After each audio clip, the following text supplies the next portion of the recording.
What's going on is Anton from AntonDaniels.com. I appreciate you guys for continuing to rock with me, but I just got home off of an early morning flight, right? First thing through the door, I want to see my family. I love my family. You know, I'm a family man. I'm an advocate for families, right? Second thing, I got to get that hot shower because I got to throw the threads on. The threads make me feel like $1,000,000, but the third thing through my mind and all throughout the trip is that I gotta have that Tej pack. Tej makes my life uncomplicated. It's uncomplicated skincare for men. The first way that I started specifically was their level 1 system. It's a daily face wash to get rid of the dirt and grime on your skin. 2 times per week exfoliate and scrub to get rid of the dead skin cells. An AM moisturizer with SPF 20 because you should always be protecting your skin from the sun, and a PM moisturizer to help your skin stay hydrated and healthy throughout the night. Here's the thing. My favorite part about Tej Henley is that every box comes with an instruction card that tells you when to use each product, how much to use, and in what order. They really making the process of achieving and maintaining amazing skin for men uncomplicated. In addition to amazing skin, members of Tej Henley get tons of benefits, including at least 20% off the retail price, the ability to customize your box, exclusive monthly deals, you can pause and cancel at any time, and you get free shipping. And because Tej Henley is sponsoring today's video, they're offering my viewers an amazing deal, right? Just click the first link in the description and you get 30% off your first box, plus a free gift. It's an amazing deal. You got to get started today. You're not out here trying to look like a dusty. And if you travel as much as I do, which I'm sure most people don't, but you know me, I'm pushing my bag chasers in order to be in the top 5%, top 10%, top 1%. We got to make our lives uncomplicated, and Tej Henley is no better product. You got to look good. You got to smell good. And you can't be looking like a dusty. Make sure you get started today. Click the link in the description. Get that Tej pack. Feel the Tej, my friends. What's going on is Anton from AntonDaniels.com. I appreciate you guys for continuing to rock with me. It's Friday, March 8th, 2024. Yeah. So we in the building. I'm happy to be before you guys. Thank you to all of my chasers and all of the people that continue to rock out with me on a regular basis. You are my heart, ladies and gentlemen. So how y'all feel this morning? Let me get one word in the chat. I know the people are sitting there like, how was Anton this lit 100% of the time, considering that he live streamed all the way till, 3 o'clock in the morning? 4 o'clock in the morning? 3:30 in the morning? Something like that? He look like he don't even sleep no more. He just be up. I'm up. Can I get one word in the chat from the people to let me know what the general sentiment is of the people? DJ Ace Productions said, excellent. Ash says, focused, money, too cool, energized. Somebody says, if I don't say bye on impeccable shows lately, tons of technical difficulties. But we here, though. We here right now. Money, too cool, energized, turned. Good, awesome, blessed. What up, McCole? I'm going to read that super chat shortly. How? Roxy says, how are you able to do what you do? Sleepy. I'm feeling good. Loved, motivated, promoted. I like that, Jazz. Jazz what? Jazz man. Great, good. 80 got trapped in a Teams meeting. Morning salute. Bloody fantastic. Grandiose. Shout out to my grandiose family. Amazing. Happy Friday. Good morning, 80. Good morning, forever. Blessed, focused. Cartez Cookie says favored, dismayed, sick. Aw, can we get a can y'all make sure y'all send a quick prayer up for Trap and Slay? She says she's sick, y'all. She's sick, y'all. Aw. It's all right, baby. Learning. Shout out to Chris James. I'm gonna read that shortly. Farming today. You farming? That should be. I ain't never farmed before. That should be interesting. Stupendous, blessed, hungry, determined, unstoppable, working out, vibrant, running it up, says McCole. Your car, you said they running it up. Jesse is easy, presidential, thankful, good. Invictus. Grateful, awake. What up, sis? Azriel in the building. Marvelous, great, Boom. Paid, grinding, alive, waiting on your taxes. Listen, we're going to have a conversation today. Let me acknowledge the people that supporting the platform, that contributes into the platform real quick. First, I want to acknowledge McCole's Wellness in Motion says, bonjour. I remember that that commercial where she was like, I'm dating a French model. And then the guy walked up, he was a regular white man. He was like, bonjour. Bonjour, Eddie. And the ball chasers. Did you finish the Allies State of the Union? Sleepy Joe knocked my butt out. President Trump's response was way better on IG. Well, we going to get in that, McCole. I'm definitely going to get in that because this is going to be a special live stream today. And this live stream is going to be exclusively dedicated to watching and breaking down the State of the Union. Yes, I intentionally did not watch it live yesterday because I said that I wanted to break it down today.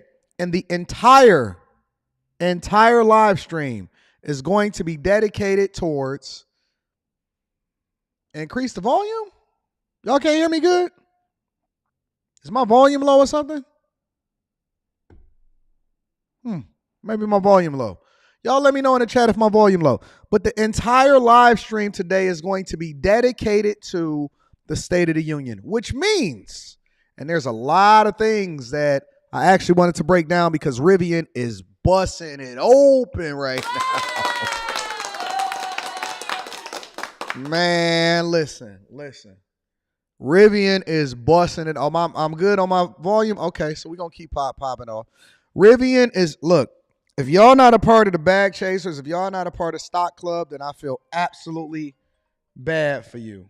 If you're not a part of the Stock Club, as a part of Bag Chasers,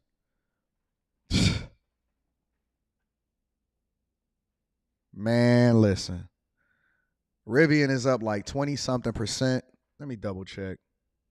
Because I told people, I said, listen, we play this for the long term, and we lean into the 8 things that we look for when we're looking to invest in a company. I broke down my Magnificent 7. I told y'all what it is that I removed, what I added back in there, and why I was moving the way that I was moving, and why I divested myself from other companies. And then Rivian made an announcement yesterday of the R2 and the R3. Listen, we'll get into that. We're going to get into that in Stock Club next week. I'm not talking about it on here. But gosh. Oh my gosh. Did I call it or did I call it? And did I not also give y'all the fundamentals as to why I was investing so heavily in Rivian? Did I call it or did I call it, Chasers? Man, listen, if y'all not a part of the Patreon, link is in the description as well as pinned to the top of the chat.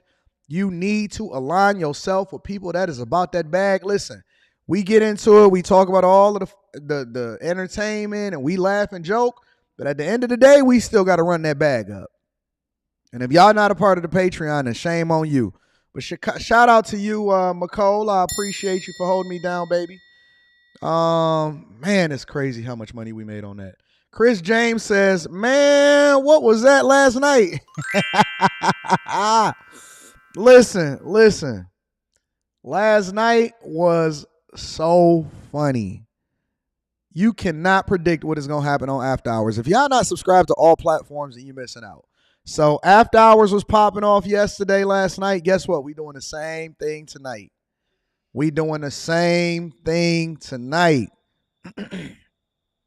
Divine Insurance Group says Bitcoin is at 70K. Listen, you missing it. Because you so focused on what Bitcoin is at, we look at it based off of percentages. Not based off of... I ain't going to get into that. Listen, last night was hilarious. After Hours got the timestamps on it. So,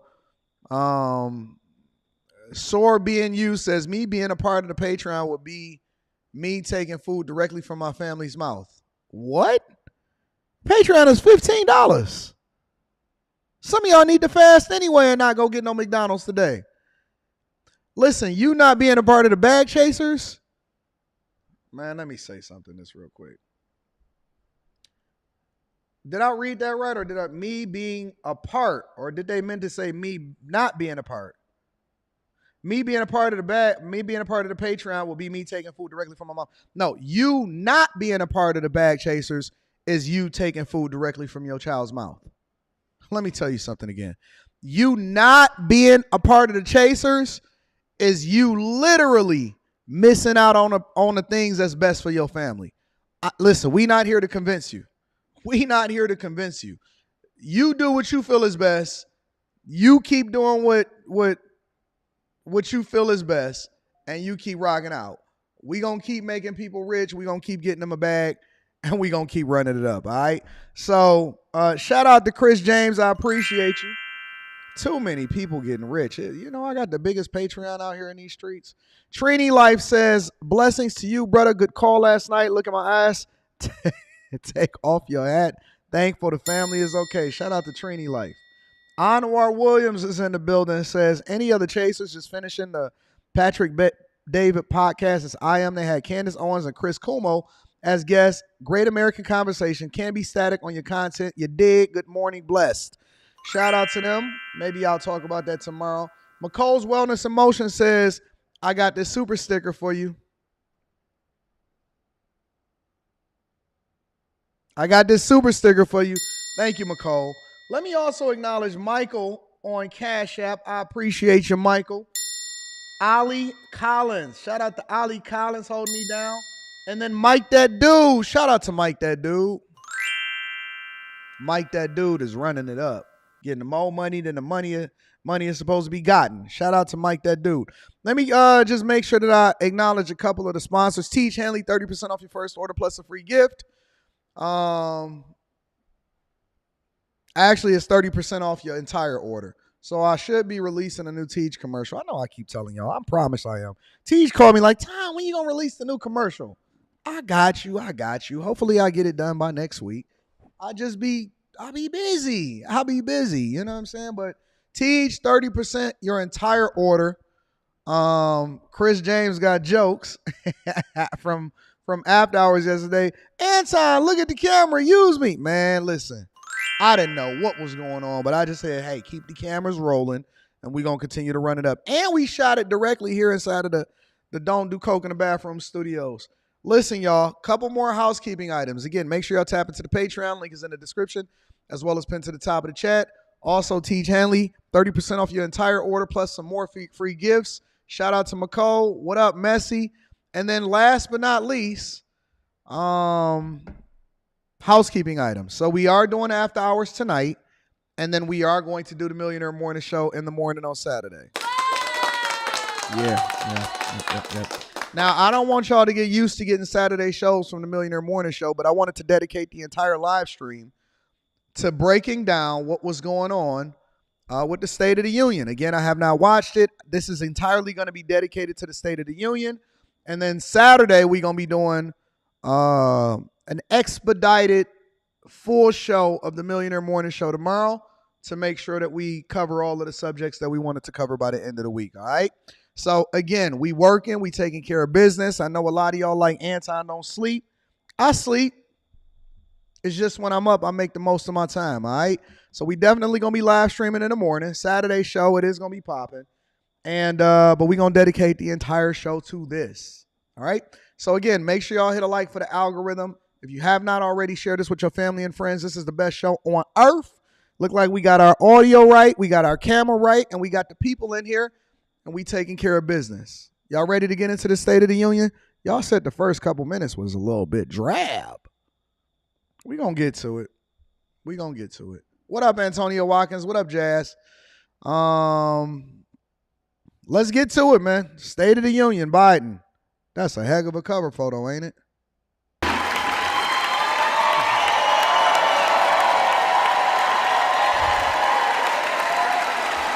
Good evening.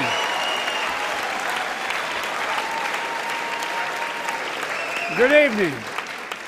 If I were smart, I'd go home now. Is that a pre-scripted joke? Mr. Speaker, Madam Vice President, members of Congress, my fellow Americans, in January 1941, Franklin Roosevelt came to this chamber to speak to the nation, and he said, "I address you at a moment unprecedented in the history of the Union." Hitler was on the march. War was raging in Europe. President Roosevelt's purpose was to wake up Congress and alert the American people that this was no ordinary time. Freedom and democracy were under assault in the world. Tonight, I come to this same chamber on 1.5. to address the nation. I can rush it on 1.5. All right, I'm going to do it 1.25, and then we'll see what happens.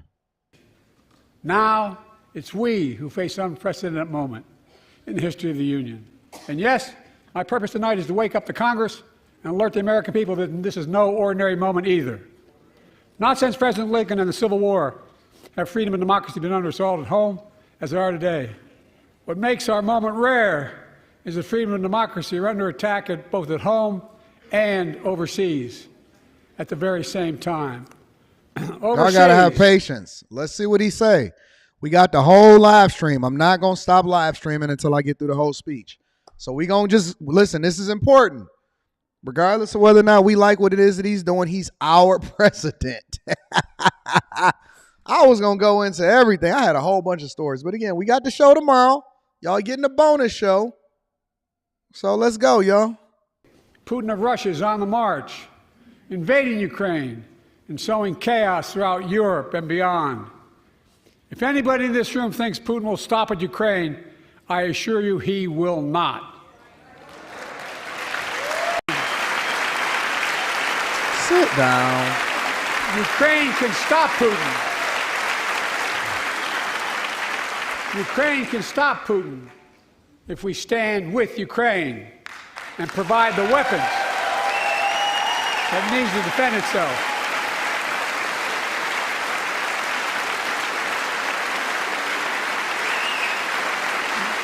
That is all. That is all Ukraine is asking. They're not asking for American soldiers. In fact, there are no American soldiers at war in Ukraine, and I'm determined to keep it that way. I'm going to read super chats throughout the show since I can't read it afterwards, since this whole stream is dedicated to this speech. I will say that we fighting a proxy war. So essentially what we're doing is we're fighting a war through Ukraine, which is one of the reasons why it's so important for us to continue to fund this war that seems like it's never ending. I don't know when this war is supposed to end. It looks like Russia don't really care and they never going to stop. So we continue to send billions and billions and literally hundreds of billions of dollars over to Ukraine at this point. Hamza says, Anton, how do you get little sleep and be so energized? What are your tips? I sleep a full 6 to 7 hours every single day. And then I sleep about 8 hours on the weekends. All right. 6 to 7 hours every single day, and then I sleep a full 8 hours on the weekends. Sometimes I sleep 8 hours on the weekdays. It's just that when I'm up, I go. Like, I don't waste time. A lot of people, when they up, you know, they mill around, they talking all day, they trying to figure out what they gonna eat. Listen, everything for me is 24 hours a day, 7 days. I caught public transportation in because I didn't drive my car. But one of the reasons that I did so today is because it was easier for me to be able to work while I was on a people mover and while I was on a queue line. I can work and I could take care of my business. I was preparing for the show, all of that, right? So I'm just incredibly efficient. Think about it. If you up for 16 hours, how much of that day are you really dedicated to getting to the bag? You know what I'm saying?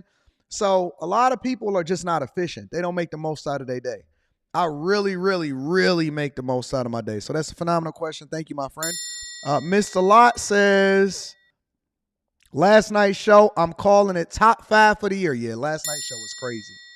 It was crazy. I'm just incredibly efficient. Thank you, Mr. Lott. I appreciate you. I'm just incredibly efficient, and I just go hard. And then when I sleep, I sleep. I don't lay in the bed for 10 hours, but only sleep for 8. I lay in the bed for 7, and I sleep for 7, and I go and get it. You know what I'm saying? So I'm just very, very dedicated to taking care of and maximizing the amount of time that I'm actually spending in my day. But now, assistance to Ukraine is being blocked by those who want to walk away from our world leadership. It wasn't long ago when a Republican president named Ronald Reagan thundered, "Mr. Gorbachev, tear down this wall." Now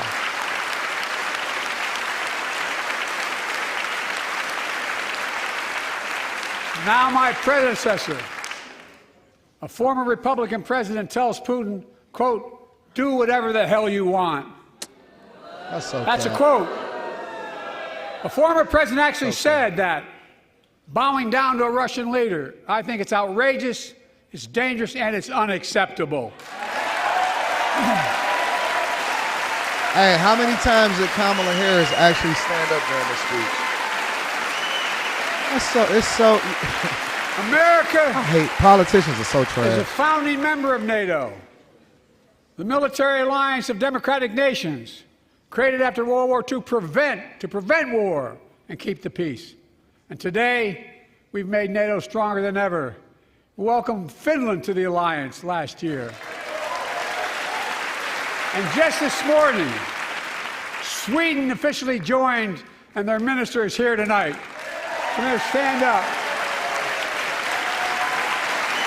Welcome.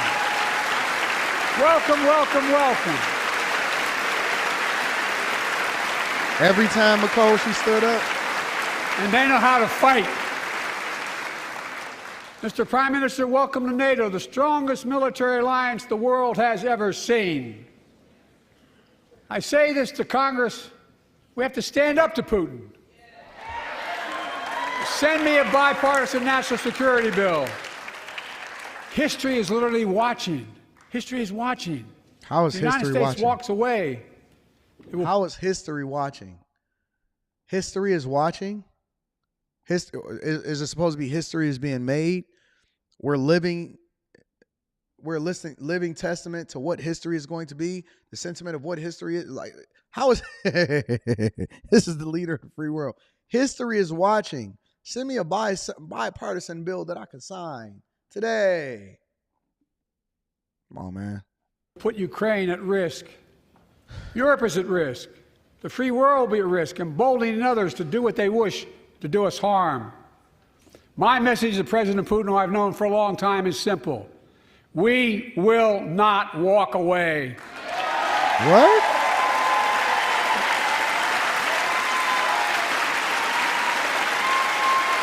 We will not bow down.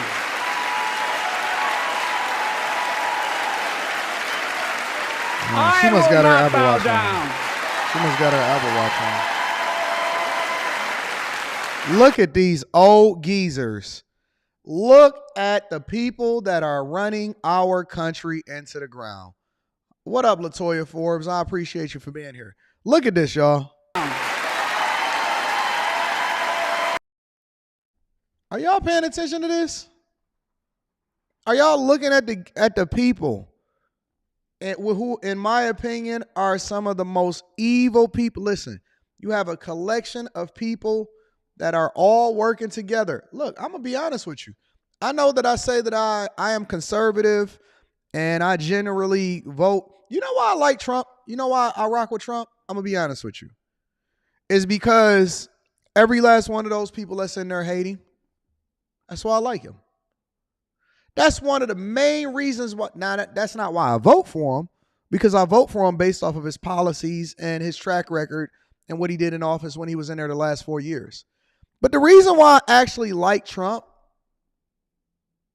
that I like him as an individual and as a person, is because every last one of those people is dedicated to trying to get him out. And so for me, that's almost like, so you got a collection of some of the most evil people that's sitting inside of and watching this whole State of the Union address. And so if that be the case, why do they hate him so bad? Because usually Democrats and Republicans, they put on a good front for us and they fight. We don't like you. You don't like us. But in the reality, they all friends. They all shake hands. They all go to the same galas. They are at Camp David together. Okay? This is the reality. And so when they all really are in cahoots together, the fact of the matter that they don't like him so much, both people on his side of the aisle and people that's not on his side of the aisle don't like him, actually gives me a little bit more like, so really it is trying to drain the swamp over there. So that's kind of my idea of why I actually like Trump. All right? In a literal sense, history is watching. History is watching. Just like history watched 3 years ago on January 6th, when insurrectionists stormed this very Capitol and placed a dagger to the throat of American democracy. Many of you were here on that darkest of days. We all saw with our own eyes the insurrectionists were not patriots. They'd come to stop the peaceful transfer of power, to overturn the will of the people. January 6th lies about the 2020 election and the plots to steal the election posed a great, gravest threat to U.S. democracy since the Civil War. But they failed. Now, I have a completely different opinion of this. I would say that the entire plot by which we've obviously watched Ashley Merchant testify and uncover as a lawyer that basically put up all of the data, and the fact that Fani Willis and Atlanta mayor and Nathan Wade, they all met with either they was in the White House and they all was in cahoots in order to figure out how it is that they will be able to file charges, and the Fulton County DA, and they all got richer as a result of it. I would say that that's actually a threat to democracy. That is the biggest threat to democracy. It's the perception that we have a choice when in reality they're actively working to remove the choice from us. That's the biggest threat to democracy. It's not even the fact that we get to pick who it is that we gonna have destroy us. Because a lot of people actually believe that in most elections, they believe that, okay, well, we're going to pick the lesser of two evils, right? But here's the thing. The real threat to democracy, the real core threat to democracy is the fact that they literally are trying to remove our choice to pick for ourselves. Now, if you win, you win. If you lose, you lose. Cool. If you beat them, awesome. But the fact that they're trying to remove the American people from being able to make a decision on our own, whether you pick Biden, whether you pick Trump, whether you pick Nancy Pelosi, whether you pick whoever, is the actual real threat to democracy. That's the real issue. And we know that the reality is that they are trumping up a lot of these charges, trumping up a lot of these charges in order to even remove him from the ballots in the first place. That's literal stealing. That's literal stealing. Come on. Who in their right mind? Not one person in this world, not one person on the soil. I ain't even got their ash. I'm going to just keep it G. I'm going to just keep it 100% surface level. Nobody in the United States of America thought to themselves, oh, wow, look at all these hillbillies on our TV. They're going to overturn the election. Nobody in the world, not on American soil, not off of American soil, was sitting here like, man, look at that white man with them overalls over there. He's going to help overturn the election.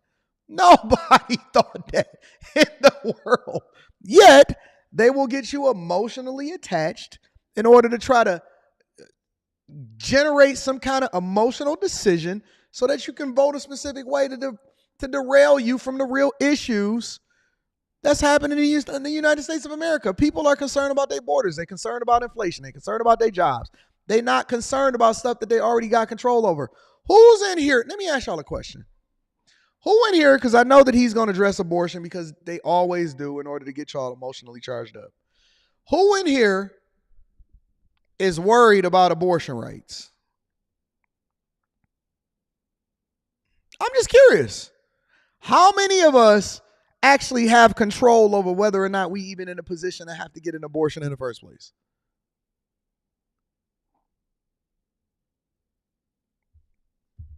The last thing that I'm worried about, as far as what my leader of the free world is spending their time on, is whether or not they are stopping for abortion rights. That don't affect me. I have control. I got control. As a matter of fact, I got so much control that I got a vasectomy. So I'm really not concerned. So any of you little hoes out there that want to plan on saying that Anton is that baby daddy, you gonna in for a rude awakening. You got to come up with a different lie. Anton is that my baby daddy? When? That baby is 1 year old. But he look like you. I don't care, it ain't mine. What is this, an immaculate conception? That's not my baby. Nobody in the world, literally, because y'all just getting riled up for nothing, is sitting here worried about abortion rights, considering that we can control whether or not we get the woman pregnant in the first place. I ain't that baby's daddy. America stood. That baby got a beard. America stood strong and democracy prevailed. Hey, DJ Ace Productions says vasectomy over here went from whole milk to 2%. Nah, went to whole milk to almond milk. You know what I'm saying? This ain't even the same type of milk. The type of milk that you gonna take, well, listen, that's after hours. That's after hours. Don't worry about that. We gonna get there. That's after hours. We gonna talk about that tonight. This is gonna be a great show tonight. Y'all thought last night's show was crazy. This night might be crazier, yo. We must be honest. The threat to democracy must be defended. My predecessor and some of you here seek to bury the truth about January 6th. I will not do that. This is the moment to speak the truth and to bury the lies. Here's the simple truth. You can't love your country only when you win. Is this the speech that we get?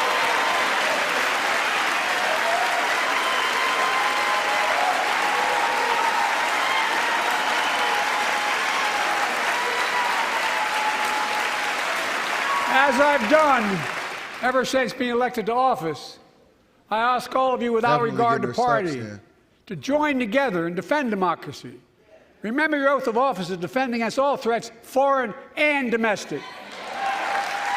Respect free and fair elections, restore trust in our institutions, and make clear political violence has absolutely no place. Is this because the Supreme Court ruled that he could still stay on the ballot? I need him to address the real issues that's happening inside of America, not advocate for another 4 years in office and using the State of the Union address to do so. America, zero. Let me read some of these super chats. Self-Made Forever says, AD question, do you believe hypergamy is in a woman's biology? Yes. If you say yes, then how are women monogamous? Hypergamous is to seek the best available option. Has nothing to do with monogamy. The monogamy comes after they make a decision based off of hypergamy. And it doesn't mean that they're not going to leave you, because we know that most women actually file for divorce. Monogamy is just being with one person at a time. That's all it is being monogamous. The best available option has nothing to do with monogamy. Hypergamy has nothing to do with monogamy. Says, if they're always willing to jump ship, we call that monkey branches. When there's something better, that's not what hypergamous is. It's not that you're going to monkey branch every time you see an opportunity.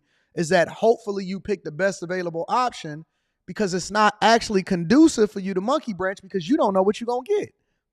Aha! Bag Chaser Fridays. The difference. It's a difference. But women are hypergamous. They do want the best available option. And don't think that just because your woman got you that she not looking and paying attention and saying, I want to have that life over there too. That's why women are jealous of each other, and that's why women compete with each other. They're not competing for us. They're competing against the other woman that got a better option than her. Leland Brown says the real threat to democracy is the fact that we have so few options to choose from for leaders. January 6th was a statement by a group of fools led by a man to walk by home. We need capable leaders with moral foundations to choose from, not these two. I actually think that Trump is the best available option. But I'm giving you a round of applause because I appreciate you for contributing into the platform. Thank you, Leland Brown. You are absolutely positively appreciated. G. Rod says the agenda is working. I love you, AD, but we don't have a democracy. We have a republic. I learned this as a C student. Shout out to you, my friend, for holding me down with the foul ball. Jaquel says, Whoa, after hours was off the Richter scale. Yeah, I had to cut somebody out and everything. Help me help you for the morning show tonight. I do things backwards, and Anton, help me to slow it down. Slow it down. I just dissed you. Shout out to Jacquel. I appreciate you. Place. History is watching. We're watching. Your children and grandchildren will read about this day and what we do. History is watching another assault on freedom. In horror. Joining us tonight is Latoya Beasley, a social worker from Birmingham, Alabama. 14 months ago, she and her husband welcomed a baby girl thanks to the miracle of IVF. She scheduled treatments to have that second child, but the Alabama Supreme Court shut down IVF treatments across the state, unleashed by a Supreme Court decision overturning Roe v. Wade. She was told her dream would have to wait. What her family had got through should never have happened. Unless Congress acts, it could happen again. So tonight, let's stand up for families like hers. To my friends across the aisle, don't keep this waiting any longer. Guarantee it nationwide. Most Americans, I believe Roe v. Wade got it right. I thank Vice President Harris for being an incredible leader defending reproductive freedom. Let me ask y'all a question. To all of the people that's in here, how many of y'all can actually state something that Kamala Harris has done over the last 4 years? Outside of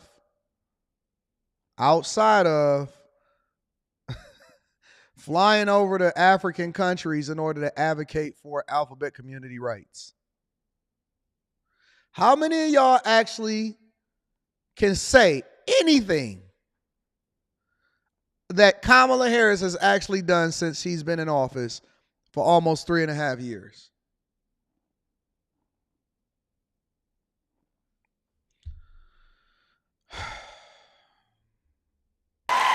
There's so much more.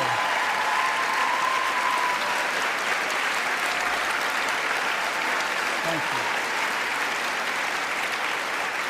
My predecessor came to office determined to see Roe v. Wade overturned.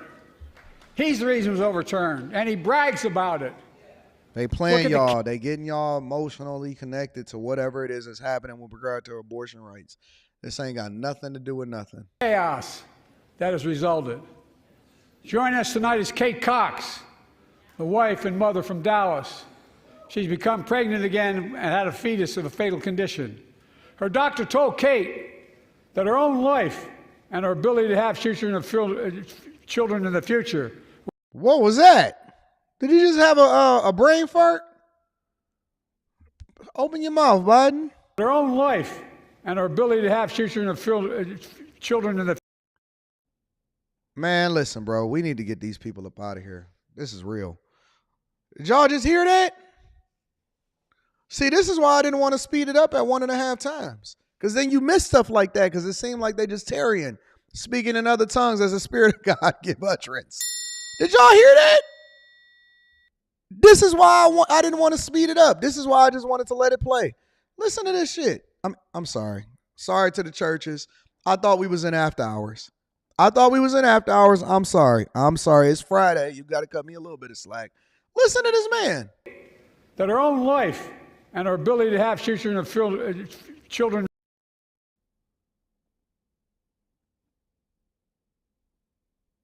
Are we all in the same? Y'all think he gonna last another 4 years in this position and be able to make logical decisions?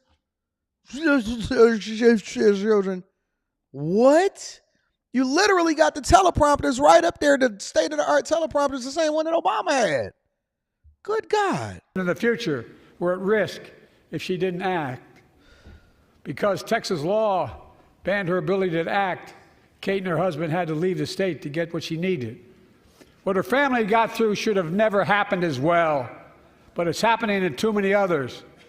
There are state laws banning the freedom to choose, criminalizing doctors, forcing survivors of rape and incest to leave their states to get the treatment they need. Y'all said he doing the remix?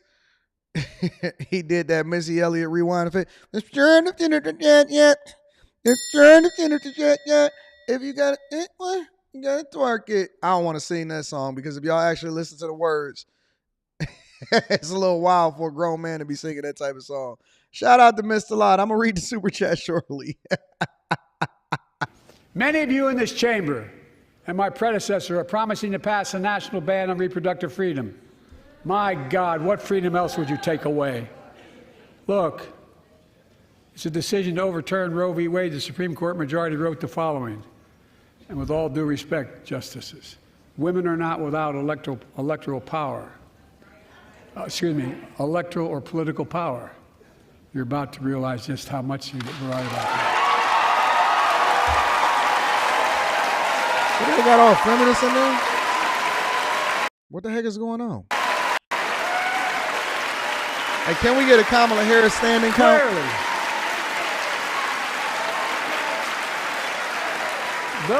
But they found out when reproductive freedom was on the ballot. We won in 2022 and 2020, and we'll win again in 2020. What? Freedom was on the ballot. We won in 2022 and 2020, and we'll win again in 20.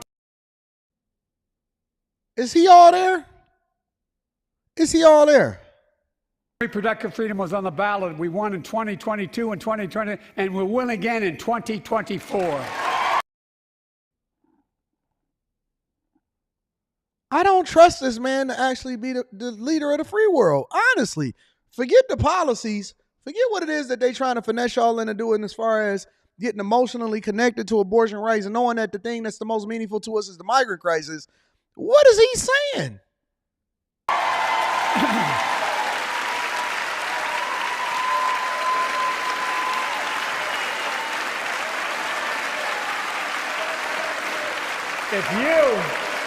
If you, the American people, send me a Congress that supports the right to choose, I promise you, I'll restore Roe v. Wade as the law of the land again.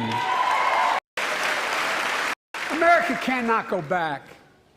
I'm here tonight to show what I believe is the way forward, because I know how far we come. 4 years ago next week, before I came to office, the country was hit by the worst pandemic and the worst economic crisis in a century. Remember the fear, record losses. Remember the spikes in crime and the murder rate, raging violence. Listen, I got to be careful on what I'm going to say next. I'm going to just listen intently, and I might throw a couple of little comments here and there, and I'm going to read the super chats as we go. But I have to be very, very careful what I'm going to say, because I remember on this channel specifically, I had got a warning about speaking about stuff related to the pandemic. So I'm going to just be very careful while they tell us what it is that we supposed to know. Virus that took more than 1 million American lives, of loved ones, millions left behind. A mental health crisis of isolation and loneliness. A president, my predecessor, failed the most basic presidential duty that he owes to American people, the duty to care. I think that's unforgivable. I came to office determined to get us through one of the toughest periods in the nation's history. American people, the duty to care. I think that's unforgivable. Did somebody just yell out liar in the background? American people, the duty to care. I think that's unforgivable. That's a heck of a liar. I came to office determined to get us through one of the toughest periods in the nation's history. We have. It doesn't make news in 1,000 cities and towns. This dude don't even know how to speak correctly. American people are writing the greatest comeback story never told.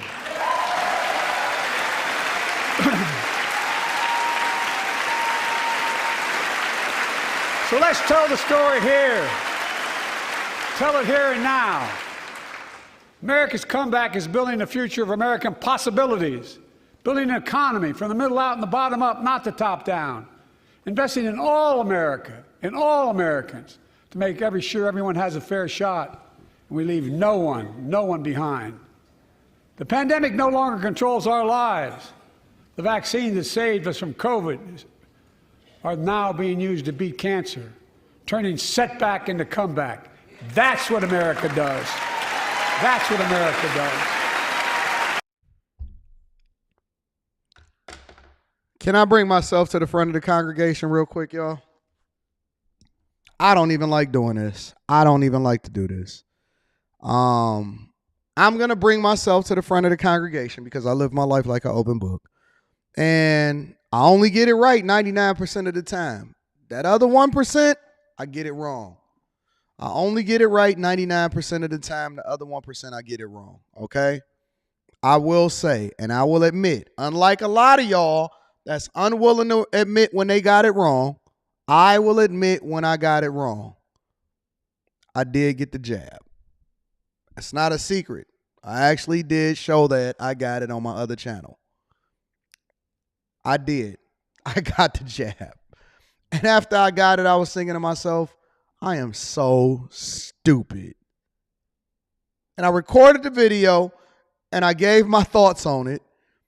And I just had to drop the video anyway, simply because I have to show the good and I have to show the bad and I have to show the mistakes and I have to show the successes. I can't just show when I'm winning. I can't just show when I make the right decision. I'm going to live my life like an open book so that I can look back on it and then say, you know what? That was an idiot move. That was an idiot move. I absolutely did. The one saving grace from this, okay? The one saving grace from it, which thankfully, I don't believe that anything happened to me. I just was adamantly against it, and I went against the thing that I actually believed in because I thought that it was going to be the most conducive thing depending on what I had to do at that particular moment. So, but reasons is irrelevant. The one thing that I didn't do is I didn't make my daughter get it. They said my nose going to fall off. The one thing that I didn't do and that I was adamant about is that I did not force my daughter to get it. So, yeah, man, I decided to get it. I knew what the consequences and the repercussions and the possibilities were. For whatever reason, I decided to get it. I didn't have my daughter do it, but in hindsight, I think that it was a dumb decision. But I'm willing to be honest. I'm willing to live my life like an open book. And I'm willing to be transparent about my successes as well as my mistakes and my failures. So, yeah, I'm willing to bring myself to the congregation too. I'm willing to bring myself to the front of the congregation.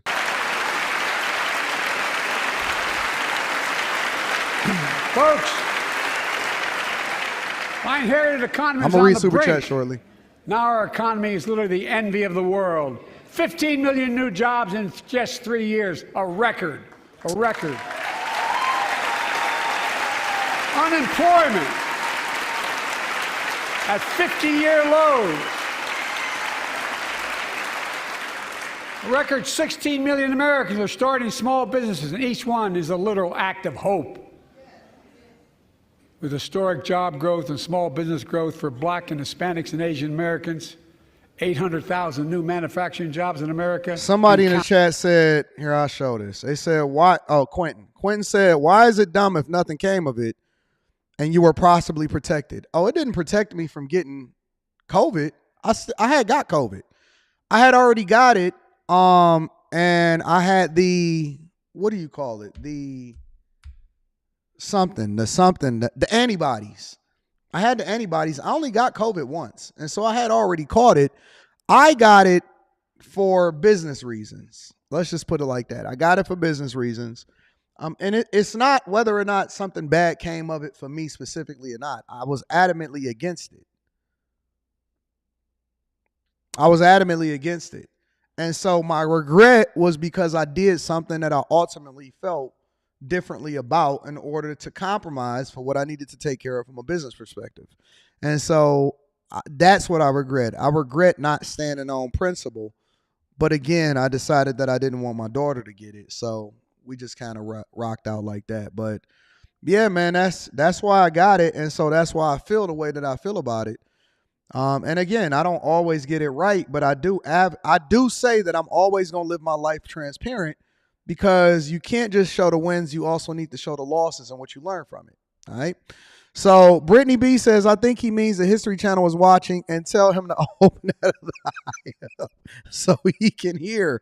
Shout out to Brittany. Michael Morris is in the building, says she stood up 5 times and clapped so far. I can't stand her. For all of the people that's up there, I cannot stand her. Big One of Dub says, you say the focus is dealing with threats, foreign and domestic, but you lead with Ukraine. Well, it is a proxy world, right? They fighting Russia through Ukraine. What about the domestic Chicago, Cali borders and homelessness? That's a fact, though. I agree. Will the CNA says, I think the record just skipped DJ Screw remix. He can't talk. He too old. Translation, pass me the party. Reptilian says chopped and screwed. They just clapping before he even finishes. That's the nature of it. That's why I don't like watching these. If I could watch this edited, minus all of the claps so I can get just straight to it, then that would even be better. Donnie says that man has dementia, said he might be the next president. He need to go somewhere and sit down. Do these people even really make their own decisions anyway? McCole says Republicans' faces equal ninja please and the outbursts. What Self-Made Forever says, if Kamala becomes president somehow, AD, do you think the other countries will see an opportunity to strike? I pray not. I pray against that. Spaces says he wanted a little twin. Shout out to Spaces. A-Man says, okay, AD, ain't nobody perfect. Yeah, I just want to be transparent, though. I got to tell the truth. AD, I'm disappointed in you. Plus, if I hadn't said it, then Donnie wouldn't be saying that he disappointed in me. I want Donnie to be disappointed in me. I want to see what all of the sense. I want to see who really rocking and who instead of who just objectively disagrees. Will the CNA says this is like watching House Party. Every time they bump Bilal's DJ booth. Oh yeah, you remember that? It was dancing. Ain't gonna touch nobody. Ain't gonna hurt nobody. Dancing and y'all know nothing about House Party and House Party 2. Matter of fact, y'all need to go and watch the other one with Blade, where I forgot what that, where it was like kid and play switch places or whatever like that. I forgot what the name of that was. Gosh, that was one of my favorite movies. I forgot what that was. Shout out to you, No Fumble on a Friday. I appreciate you, Will the CNA. Tech New is in the building, says it just hit the news that Dre is indeed pregnant. I know you won't talk about it today. Oh yes, I am. Oh, yes, I am. Oh, yes, I am. We gonna get there. We gonna get there. Let's get to it. Thank y'all for the super class act. Class act. What, Duncan Pender Hughes? Yeah, it was Duncan Pender Hughes and Blade Brown.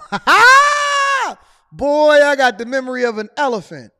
It was with Duncan Pender Hughes, the Hillary chick from The Fresh Prince, Blade Brown, and the Chocolate Sister. I'm going to be honest with y'all. I was really into that Chocolate Sister. Hurry up. That's what she was saying when she was getting out the car and she was taking them to the museum to see the wax statues. Hurry up. Come on. Hurry up. I want to show you something. She talked just like the chicks, that they be talking. Hurry up. Karen Parsons. Come on. I want to show you something. Come on. This is special to me. I ain't never, ever been with a man like you. Hurry up. I don't know what's wrong with me.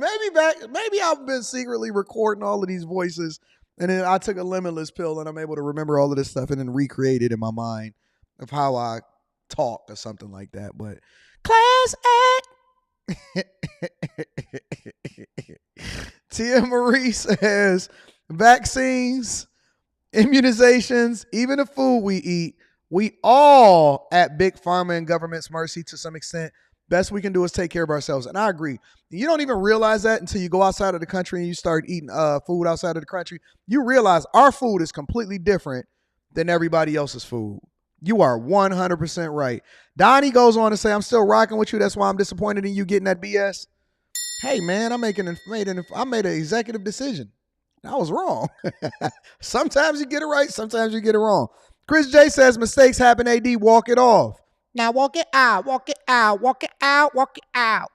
Shout out to my dog, Chris J. I appreciate you, big dog. Let's continue with the State of the Union speech. Counting. Where is it written we can't be the manufacturing capital of the world? We are, and we will. Look at that geezer. More people have health insurance today. More people have health insurance today than ever before. The racial wealth gap is as small as it's been in 20 years. Wages keep going up, inflation keeps coming down. Inflation has dropped from 9% to 3%, the lowest in the world, and tending lower. You giving me a pat on the back and my thumbnails, little mama? The landing is and will be soft. And now, instead of importing foreign products and exporting American jobs, we're exporting American products and creating American jobs. Right here in America. Where's all these jobs at? Where's all these jobs at? Y'all know where they are? And it takes time, but the American people are beginning to feel it. Consumer studies show consumer confidence is soaring. Buy America has been the law of the land since the 1930s. Cap. Past administrations, including my predecessor, including some Democrats as well in the past, failed to buy American. Not anymore. Failed to buy American? On my watch, federal projects that you fund, like helping build American roads, bridges, and highways, will be made with American products and built by American workers. Wait a minute. You talking about the same president that renegotiated the NAFTA, the North American Free Trade Agreement, in order to make sure that we have things in our favor? You mean the same president that instituted the tariffs that you left in place because you knew that it was a good idea in a trade war with China, because we knew that it was so disproportionately slanted one way in the favor of China, which then is why China is partially crumbling and their infrastructure is failing and all of the things. You talking about the trade war that Trump initiated in order to make sure that we went and manufactured American products here in the United States of America? Talking about that president? Come on, man.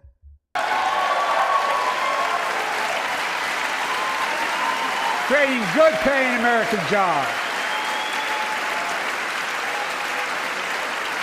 Somebody say Kamala Harris now, please. And thanks to our CHIPS and Science Act, the United States is investing more in research and development than ever before.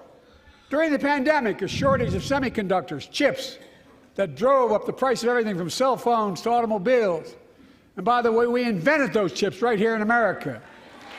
Well, instead of having to import them, private companies are now investing billions of dollars to build new chip factories here in America. No. I'm sorry, sir. You stated that wrong. We have a chip war with China over in Taiwan, which was one of the reasons why you slid that in and you're trying to make sure that you get a bipartisan agreement in order to fund our borders and closing off our borders for the migrant crisis. And you're leveraging that, and included in the CHIPS Act was money that went to companies in order to incentivize that we stay ahead of China when it comes to manufacturing chips and the war that we have against that, because that technology is a technology war. That's why we even got Taiwan in the same conversation as Israel and Ukraine in the first place. Come on, y'all. I need y'all to get educated so y'all not just listening to these people tell y'all anything and it's not in your best interest. They're not building it here and investing.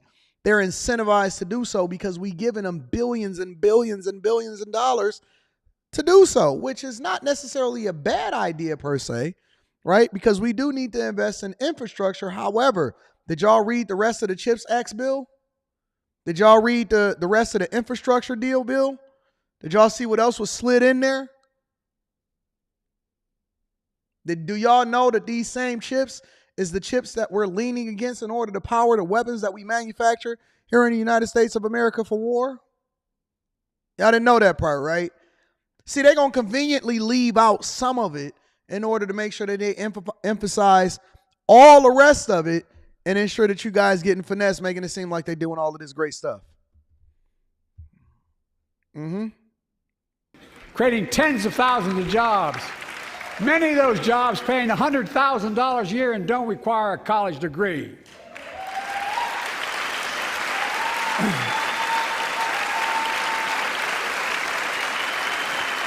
In fact, my policies have attracted $650 billion in private sector investment in clean energy, advanced manufacturing, creating tens of thousands of jobs here in America. Cover that mouth. I can't independently verify this, so I'm just going to let him say it. And thanks to our bipartisan infrastructure law, 46,000 new projects have been announced all across your communities.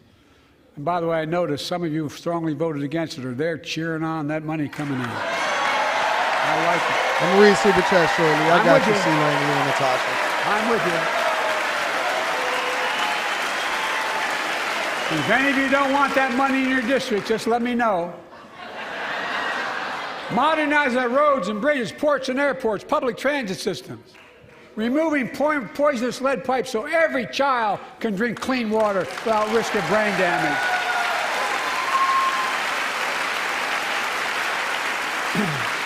Providing affordable high-speed internet for every American, no matter where you live, urban, suburban, or rural communities, in red states and blue states. Record investments in tribal communities. Because of my investment in the family farms,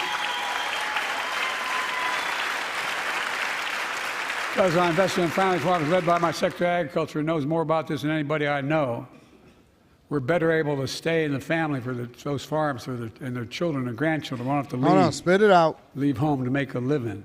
It's transformative. Transformative. Great comeback story is Belvedere, Illinois. Home to an auto plant for nearly 60 years. Before I came to office, the plant was on its way to shutting down. Thousands of workers feared for their livelihoods. Hope was fading. Then I was elected to office, and we raised the Belvedere repeatedly with auto companies, knowing unions would make all the difference. The UAW worked like hell to keep the plant open and get these jobs back, and together we succeeded. Oh, together y'all succeeded. Wait. Hold on. Where's Brittany B? I just want to double check and fact check. Because I know I covered the strikes, I covered the negotiations, I covered all of that stuff.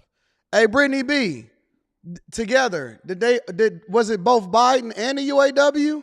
Or did Biden come by and grab a bullhorn and say, yeah, give them their wages? And that was the end of the conversation. I'm just listen. I covered that extensively. I'm trying to understand, did together they succeed?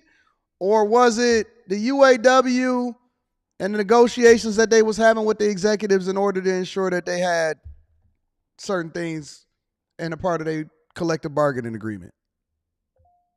Brittany, was it Biden's fault? Was Biden collectively one of the reasons why they kept over in a lot of these plants with the UAW? I'm just curious. Shutting down, auto factories reopening, a new state-of-the-art battery factories being built to power those cars there at the same.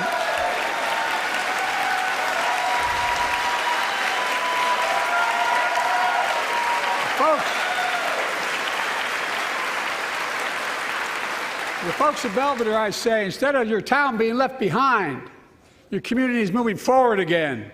Because instead of watching auto jobs of the future go overseas, 4,000 union jobs with higher wages are building the future in Belvedere right here in America. Don't stand up, man. Don't stand up. Don't do it. Oh, Sean Fain is right there. Woo! Favor for a favor. Favor for a favor. You scratch my back, I'll scratch yours. Look at all of the liberals and the diversity, equity, and inclusion that is in that audience right there. We got the black man and his grandma. We got the woman with the multicolored hair with the pink on. We got Sean Fain standing front and center. We got the black woman and then the black service woman that is right next to her. We got the two white women that advocated against the abortion rights bill. Ooh, look at the diversity, equity, and inclusion in that audience. Favor for a favor. Somebody tell me how Sean Fain got in there. Who didn't see this coming? Who didn't predict that this was about to happen? Y'all see this? I hate politics so much. I hate politics so much. Oh my God, they will do whatever it is that they can to get a vote. If y'all fall for this, y'all fall for anything, man. Here tonight is UAW President Sean Fain, a great friend and a great labor leader. Sean, where are you? Stand up. Oh my God, this is so fake.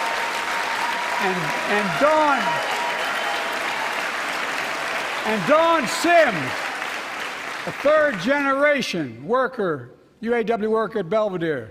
Sean, I was proud to be the first president to stand on the picket line. And today, Dawn has a good job in her hometown, providing stability for her family and pride and dignity as well.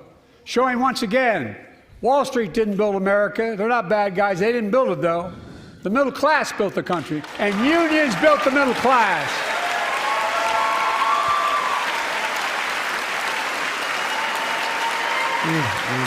Look at that. Look at that audience. This is hard to watch. I say to the American people, I told you he was going to be there. when America Sean. gets knocked down, we get Antonio back Watkins. up. We can. Look at these geezers. That's you, the American people.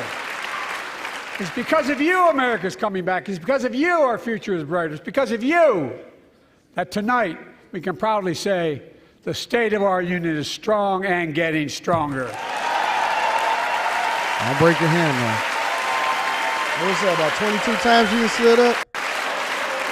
22, Mike?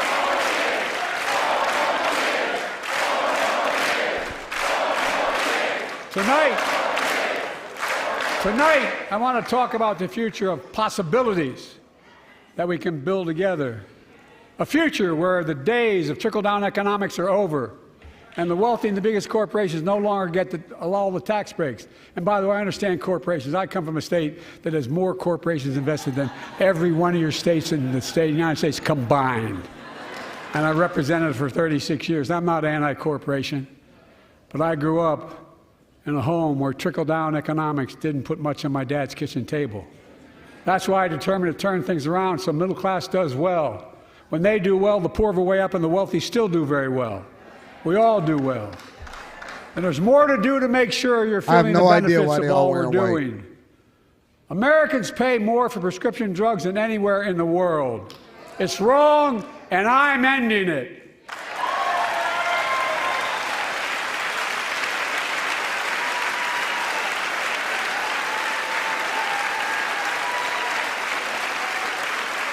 With a law that I proposed and signed, not one of you Republican buddies voted for it. We finally beat Big Pharma. Instead of paying $400 a month or thereabouts for insulin with diabetes, and it only costs $10 to make, they only get paid $35 a month now and still make a healthy profit. And but what to do next? I want to cap the cost of insulin at $35 a month for every American who needs it. Everyone.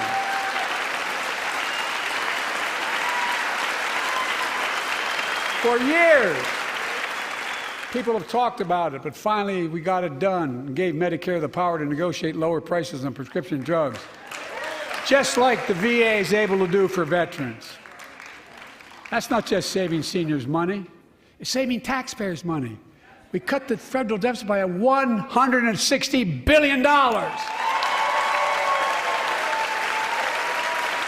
Because Medicare will no longer have to pay those exorbitant prices to Big Pharma. This year, Medicare is negotiating lower prices for some of the costliest drugs on the market to treat everything from heart disease to arthritis. It's now time to go further and give Medicare the power to negotiate lower prices for 500 different drugs over the next decade. They're making a lot of money, guys. And they'll still be extremely profitable. Will not only save lives, it will save taxpayers another $200 billion. Starting next year, the same law caps total prescription drug costs for seniors on Medicare at $2,000 a year, even for expensive cancer drugs that cost $10,000, $12,000, $15,000. Now I want to cap prescription drug costs at $2,000 a year for everyone. Folks, I'm going to get in trouble for saying that, but if you want to get an Air Force One and fly to Toronto, Berlin, Moscow, well, even Moscow, probably. And bring your prescription with you, and I promise you I'll get it for you for 40% the cost you're paying now. Same company, same drug, same place. Folks, the Affordable Care Act, the old Obamacare, it's still a very big deal.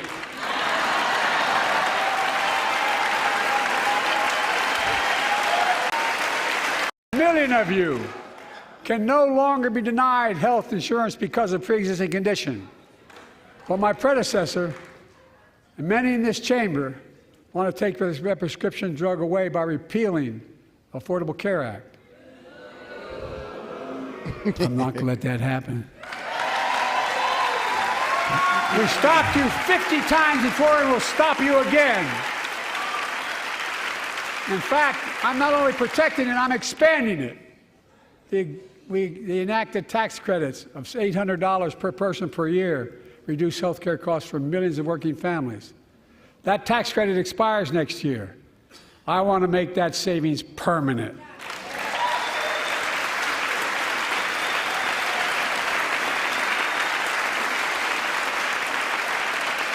To state the obvious, women are more than half our population, but research on women's health has always been underfunded.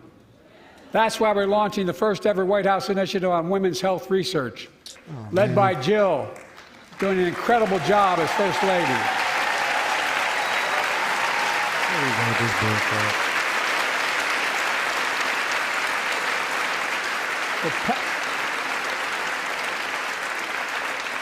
We'll pass my plan for $12 billion to transfer women's health research and benefit millions of lives all across America.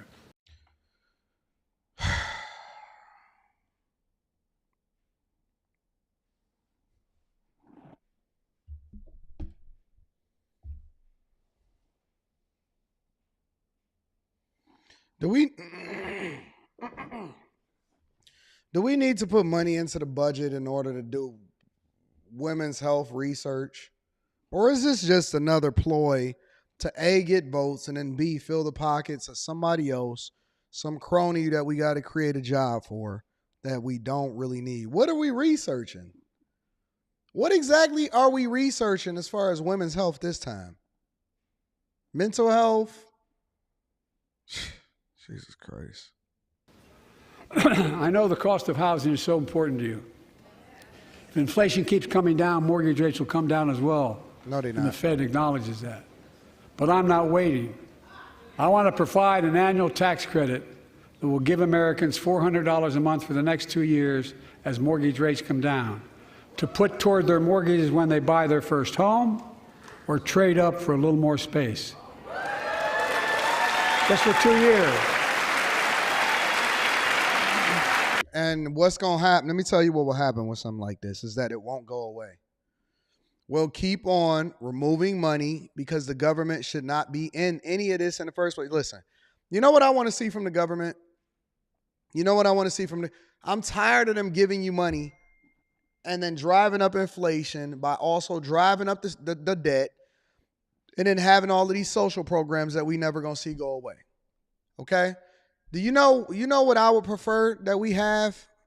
Is I would prefer for them to solve for corporate landlords controlling the market and driving up the prices. It has nothing to do, per se, with the market itself. Interest rates was because inflation was too high in the first place. That's why the Fed started utilizing the only tool that they could in order to drive down inflation, which then basically reduced your buying power. But then at the same time, you combine that with the fact that you're now competing against corporate landlords, but they don't do anything about that. So now you'll have corporate entities then controlling the entire market, the pricing, the rentals, the comps, everything, and that's who you're truly competing against. You're not even competing against other buyers. You're competing against corporate entities. But instead of us actually addressing some of the issues that we see happening over in all of our different cities and across the entire country, we continue to act like we're doing something for people when in reality, all we doing is continuing to drive up inflation personally, depending on where you live. And we driving up the national debt.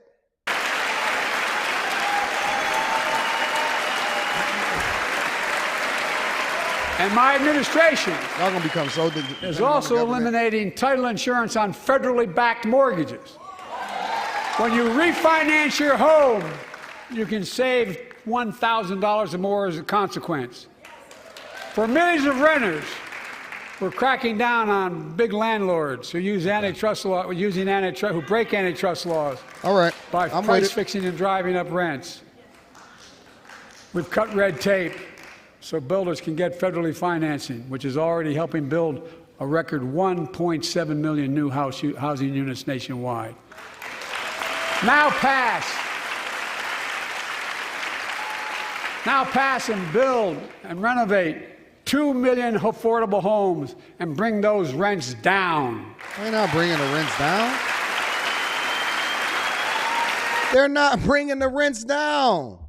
Oh, my God. Man, I can't believe we just sitting here going for this.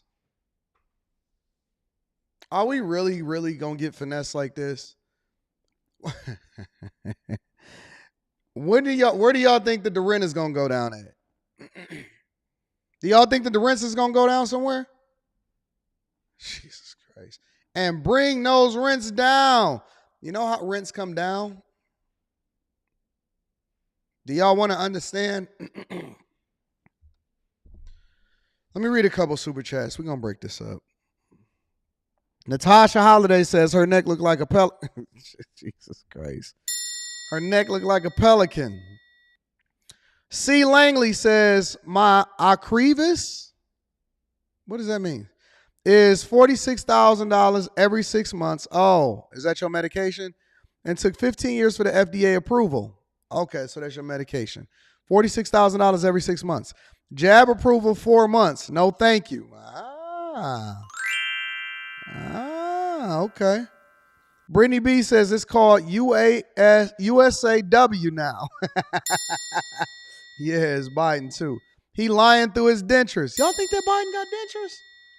Sheesh. Latrell says hearing Biden talk makes me cringe. You're not the only one. Antonio Watkins says, bro, you definitely predicted this with Sean Fain.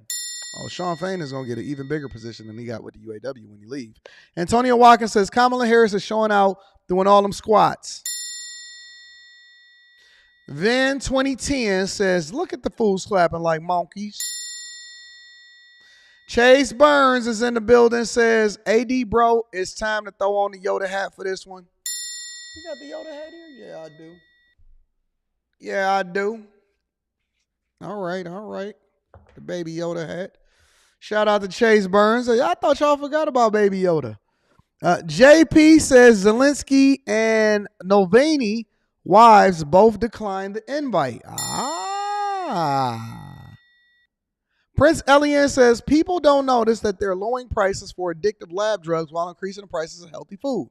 They want you sick and medicated because there's more money in the treatment than there is in the cure. Treating the symptoms, there's more money in the treatment than there is in the cure. Wendell Kilgore says, good morning, AD. Happy Friday. A little late. I agree with you about politics. I despise it too. What a waste of time.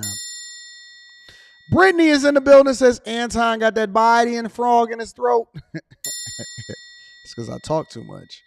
JP says, I think this speech, Jesus, I'm starting to talk like Biden. I think this speech solidifies Trump's victory. 091 Omega says, rest in peace, Akira Toriyama, Dragon Ball creator. I don't know nothing about the Dragon Ball creator. Shout out to my dog Ash, says boomers.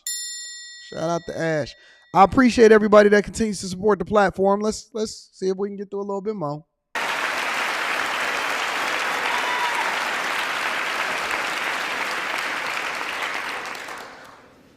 To remain the strongest economy in the world, we need to have the best education system in the world. Oh, you can forget that. You can forget that, and buddy. I suspect all of you, want to give every child, a good start by providing access to preschool for 3 and 4 years old. You know, I think I pointed out last year. Likes is always low. I got a lazy audience. That's just, hey, DJ Ace Productions. We got a lazy audience over here. All right.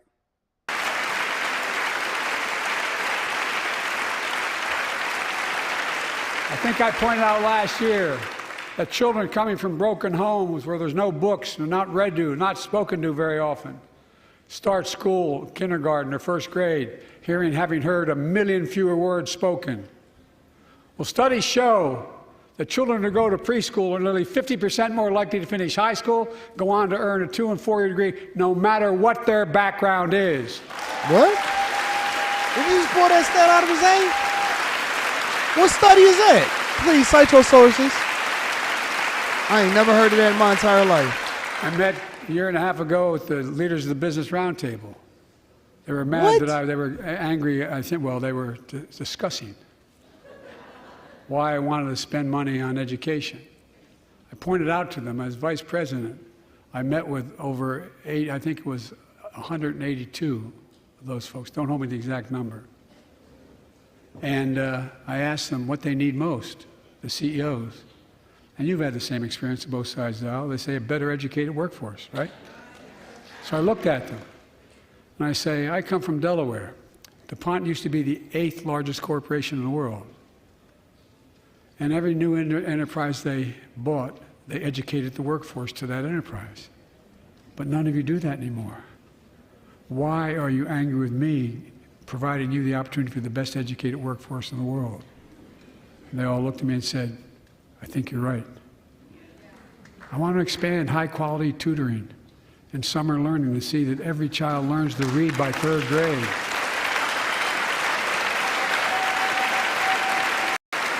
I'm also connecting local businesses and high schools so students get hands-on experience and a path to a good-paying job, whether or not they go to college.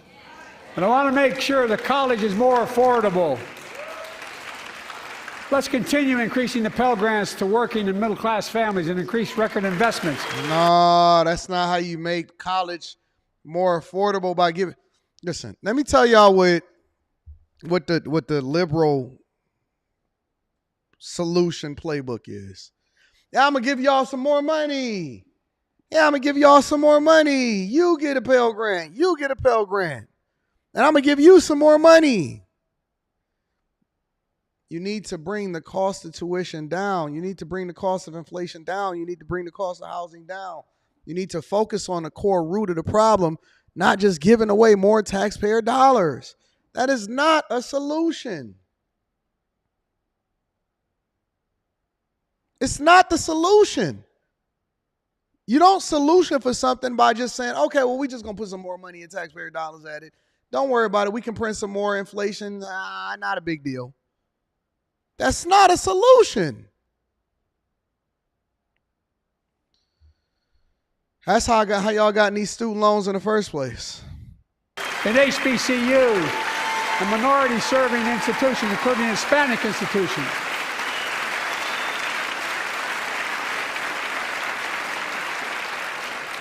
When I was told I couldn't universally just change the way in which we did. Thank you, Eric. See, I know you're objective. Student loans. I fixed 2 student loan programs that already existed to reduce the burden of student debt for nearly 4 million Americans, including nurses. Let me tell you what I would do. Especially with regard to these student loans, okay? Number one, I would place the amount that you could receive from a student loan on a scale based off of whatever it is that you go into, a sliding scale that's reevaluated every single year based off of whatever it is that you're going into from a curriculum perspective. So if you decide that you want to go into African American studies, then the amount of money that you could borrow will be significantly less, or if you just are going into certain forms of liberal arts, then I wouldn't allow for you to be able to get student loans, or you would be required to go to community college first. However, if you are studying to be a doctor, if you are studying to be a surgeon, an anesthesiologist, a neurosurgeon, then I would basically raise the cap. I would put a cap on the amount of money that you can borrow so you don't have self-inflicted wounds, especially considering that the majority of these people that are borrowing are 18, 19, and 20-year-old children. So if you want to go and get an underwater basket weaving degree, you cannot get the same amount of money and borrow from it just because it's available to you. And then we would reevaluate whether or not you're on track and on a pathway to what success looks like. Because if you don't graduate Even if we give you a whole bunch of money, then you are still doing yourself a disservice. But you know why they don't want to do that? Because there's a system in place. And that system largely benefits off of the same thing that you do when you go out and you use your credit cards. The system itself is making money based off of the idea that you're going to pay an egregious amount in interest over the life of the loan itself. Everything needs to be reevaluated and put on a sliding scale depending on what we need in society and what we know that employers are looking for especially with regard to an educated workforce. So if we have the majority of these visas being issued depending on us not having the ability to hire people within the United States of America because we don't have the education, and so as a result, we always going over to India and we pay a lot more money even though they're getting it at a lower rate, because we paying these agencies a whole bunch of money in order to recruit these people. How do you listen? This is the way that you start to reinvest in the American people. It's not about giving away money. It's not just about, oh man, that plant stayed open, so you got this one token plant, like you got the one black guy, the one token black guy over there that was able to graduate high school, right? That's not what the solution is. The solution is that you have to incentivize people by allowing for them to not only have to not have self-inflicted wounds, but at the same time be able to go into certain programs because they have the visibility and understanding that this is where the demand lies. That's how you stimulate the American economy. That's how you create jobs, is that you incentivize people to do the best thing for them and you limit the amount that people can do. And if that's really a passion for it, then you have to invest in it yourself. We not funding that as a government, because then this becomes another social program. All student loans are, it's not that college is bad, it's the way by which we go about looking at college and what you decide to go into. All student loans are is another social program that ultimately keeps you under duress, and it does not teach you any tangible skills that allow for you to then be able to benefit long term. If you want to solve for the homelessness crisis, the education crisis, the student loan crisis, the affordability when it comes to all of the things that they got going on in these universities, the qualifications by which you have to use in order to get into some of these institutions, the fact that community colleges are severely underutilized, where they have a much lower per hour rate by which it costs you, per credit hour rate by which it costs you in order to go into these programs, that then you leapfrog into the next program. They need to start creating programs that allow for community colleges to be more intertwined with major universities in order for them to then ensure the success of the student. Because the chances are, if you graduate from a community college with a 2-year degree while then still leapfrogging into and then reducing the cost of what your education is going to be, you have a greater chance of being successful in a major university. These are the type of laws and the type of incentives that our government need to be using in your tax dollars, because then they're reinvesting in you, not just giving you a handout. They're not teaching you how to fish. They're not incentivizing you to go in the right direction. What they're doing is they're buying your vote. They're buying your vote. If you go to community college and you flunk out, cool. Did you know that in a lot of these community colleges, you can get the same amount in the student loan as you can at a major university? Now, why would you still allow for that to happen, considering that the cost per credit hour is much lower? You know why? Because the system is broken. When we talk about these loopholes that we need to fix, loopholes don't have to do with just the tax code. Loopholes have to do with everything that we touch on a daily basis, including our infrastructure, including our education, including our police force. All of these things are problems that's then created to keep you down, and you don't realize it, because it's not just that we're not educated, it's because we're not educated in the right things, because we're ignorant.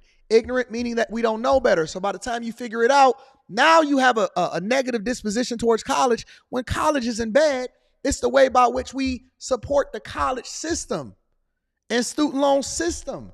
It's the same thing as the child support system and the family court system. It now became a system that allows for the government to then benefit and then keep jobs in place in order to keep you down. But because we don't think, because we elect people based off of how much money that they say that they're going to give us, what's actually hurting us, because you're not even going to remember that money. How much did that stimulus money help you during the pandemic? How much did that stimulus money actually help you during the pandemic? But no, they'll sell you on the idea that, no, listen, we're going to give you more Pell. We're going to give you higher thresholds. We're going to make sure that you're going to. Oh, man. Come on, man. I know the system. I know the system.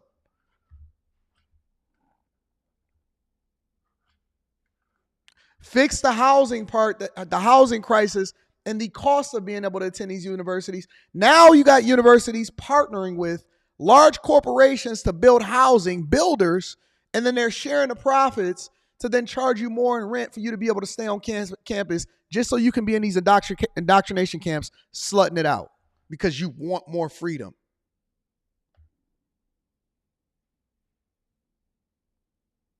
It's so many different ways that you can solve for the financial crisis that's then manufactured based off of the education system and the student loans and all of this stuff, but we don't want to have these conversations. You know why? Because it's much more popular for them to simplify. See, if I explain this and I break this down, people going to tune out and they're going to be like, that sounds a little complicated. We don't want to think through that.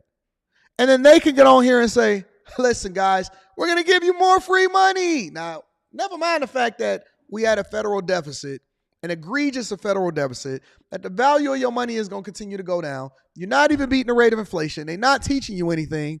And these general education requirements is just a money grab for the university. Y'all going into these indoctrination camps. Y'all suffering as a result of it. And so what they do when they understand, listen, they got the smartest people ever working for them. And what they do is they say, listen, we just need to simplify it. We just need to simplify it. Just say, we're going to give you some free money. And then the people be like this.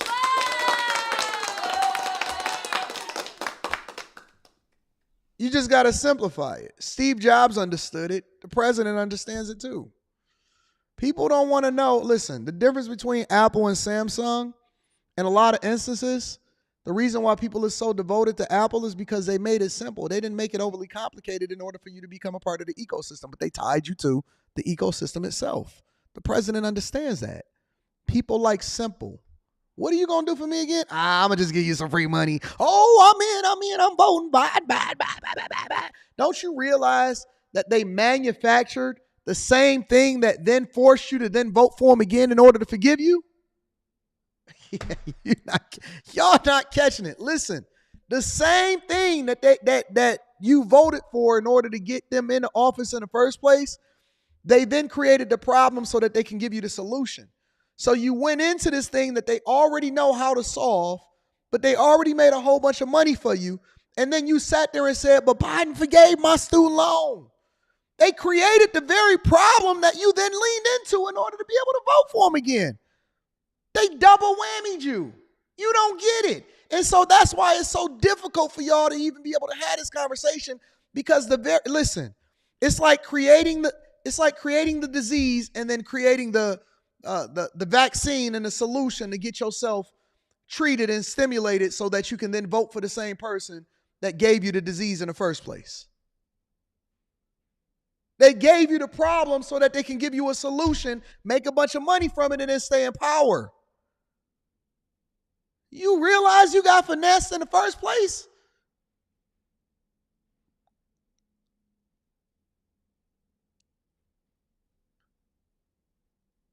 Come on, we gonna wake up? We gonna wake up?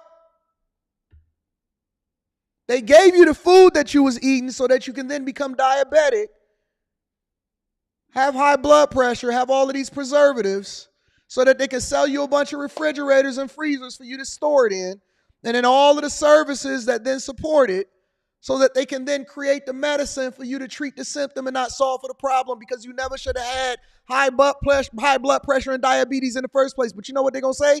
Hey, guys, we're going to lower the medicine after they already made a whole bunch of money with the big pharma companies that then donated into their coffers. So basically, they're a walking advertiser for the big pharma companies. And then they'll say to you, listen, guys, they're not going to charge you $400 anymore. They're going to charge you $35 and still have a great profit margin. So you're not solving for the problem. You're basically creating a better solution for you to continue to get rich and then for you to be funded by the same people that's lobbying and putting money in your coffers in order to get you elected. And so all they got to do is present the possibility of you then voting against the big system that they then support. And where you think all of the money is coming from? You? How many of y'all in here have ever donated to a presidential campaign? And if you have, how much money did you give? These people spend billions and billions and billions of dollars. And what do you think that these super PACs are? What you think these people is donating for these people to become president of the United States so they can work for you? You a consumer. You ain't nothing but a battery. You know what you are? Let me tell you what you are. If you've ever watched that movie, The Matrix, I'm giving y'all a little bit too much game. I'm just a C student. I'm going to break it down for you like a C student. You just a battery until you have no more juice left. And the minute that you stop having juice is the minute that they then move on from you. You a battery in the plant. You just don't know it yet. You a part of the machine. You a part of the system. You a part of the cog, and you don't know it yet. You a sucker. You a consumer from the time that you open up your eyes to the time that you close them. Listen, if they could make more money from you, then they would extend your life. But it's more profitable to have you boy, don't get me going. Don't get me going. Because at the end of your journey, they're going to get a big payout as a result of you then getting yourself treated for something that you can't get cured from in the first place. You're going to get the big payout to get treated from something that you can't even get cured for in the first place, when you should have never had the disease. You a battery. You a battery, bro. And you don't know it. And you continue to lean into this nonsense and this mindset that you think that you're being educated and you voting blindly instead of being you're blind. You're a bat. You're a bat. The only time you turn upside down is to pee so that you don't get yourself wet. You flying blind, big dog. You can't even see. But I'm crazy. I don't know any better. No, I'm just not talking as much as I need to because I understand the game. And I understand in order for me to even be sitting here talking to you in the first place, I got to limit how much I say. So that's why I'm going to give it to you in bits and pieces. And it's up to you to connect the dots. I can't connect the dots for you because then I'm not even going to be here sitting here talking to you. Read between the lines. Read between the lines. Listen, we got thousands and thousands of people watching this right here. I can only say so much. It's up to you to then connect the dots because we got to give it to you in bits and pieces. I can only give you the puzzle. You got to put it together. It's up to you to put the puzzle together. But I'm trying to tell you that it's deeper. It's much, much deeper. And this is why we need to become informed. This is why we need to stop being distracted. This is why it's important for me to put the medicine in the candy. Because even if you don't give me the credit for being able to have these conversations with you in reality, understand this. It all comes back down to the money.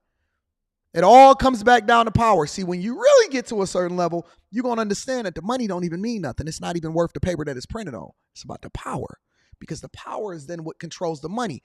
Because the money is basically controlled by your thought process and thinking that it's valuable. So if they can then convince you to think that it's valuable, then that means they can manipulate you to do what they want you to do. I can't keep saying it. Let me step back. Because I thought we was reviewing the State of the Union. I didn't know that I was going to go ahead and preach today. I didn't know that I was going to give a financial lesson today. I didn't know that. Let's get back to being sheep and letting them give us their cliff notes and their talking points while at the same time behind the scenes really playing puppet master. Firefighters and others in public service. Yeah, we're going to help the firefighters. Like Keenan Jones, a public educator from Minnesota, who's here with us tonight. Keenan, where are you? Keenan, thank you. He's educated hundreds of students so they can go to college. Now he's able to help, after debt forgiveness, get his own daughter to college. See? See? Did I not just break it down for you? And now, based off of the debt forgiveness program, he could keep his own daughter and the next generation of people for the next 500 years in the exact same system. So we reinvested in our own selves by allowing for you to become a part of the system, because you're now dedicated and indebted in your mind to a system that you should have never been in the first place. And he's going to teach his daughters and his sons and every generation after them to vote based off of what he felt like was done for him, which was manufactured for him to think that way in the first place. And he got invited. So you know this man is going to be dedicated to making sure that listen, y'all better vote for this man, because, and then that's how you pass on generational curses.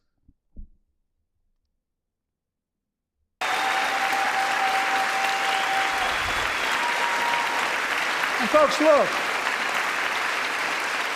look at him.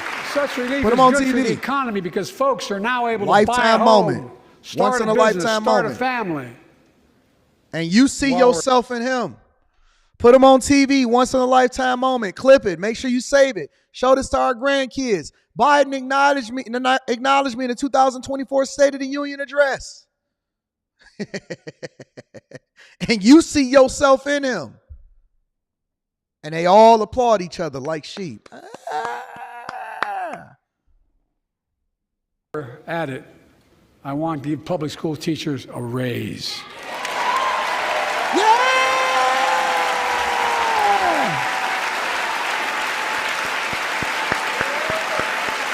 Everybody in that room is rich, except for the people that got invited in order to be tokens. Every single person in that room is rich as hell. They all rich. They're public servants, but they're filthy rich. They all public servants, but they filthy rich. Think about that for a second. Net worth out of this world.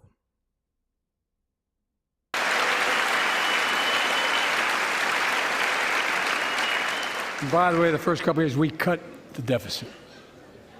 Now, let me speak to the question of fundamental fairness for all Americans. I've been delivering real results in fiscally responsible I'm going to read ways. Super Chat shortly, don't worry. We've already cut the federal deficit. We've already cut the federal deficit over $1 trillion. I signed the bipartisan deal to cut another $1 trillion in the next decade.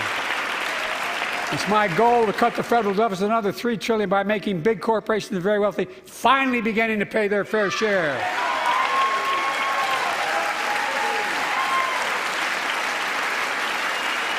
Look, I'm a capitalist. If you want to make or can make $1 million or millions of bucks, that's great. Just pay your fair share in taxes. A fair tax code is how we invest things to make this country great. Healthcare, education, defense, and so much more. But here's the deal.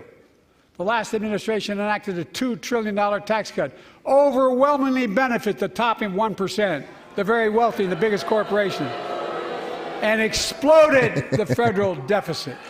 Oh, he exploded the federal deficit. Okay, I got you. They added more to the national debt than any presidential term in American history. Check the numbers. Folks at home, does anybody really think the tax code is fair? Do you really think the wealthy and big corporations need another $2 trillion tax break? I sure don't. I'm going to keep fighting like hell to make it fair. Under my plan, nobody earning less than $400,000 a year will pay an additional penny in federal taxes. Nobody, not one penny. And they haven't yet. In fact, the child tax credit I passed during the pandemic cut taxes for millions of working families and cut child poverty in half. Restore that child tax credit. No child should go hungry in this country. The way to make the tax code fair is to make big corporations and the very wealthy begin to pay their fair share. Remember in 2020, 55 of the biggest companies in America made $40 billion and paid zero in federal income tax. Zero. Not anymore. Thanks to the law I wrote and we signed, big companies have to pay a minimum of 15%. But that's still less than working people pay in federal taxes. It's time to raise corporate minimum tax to at least 21%.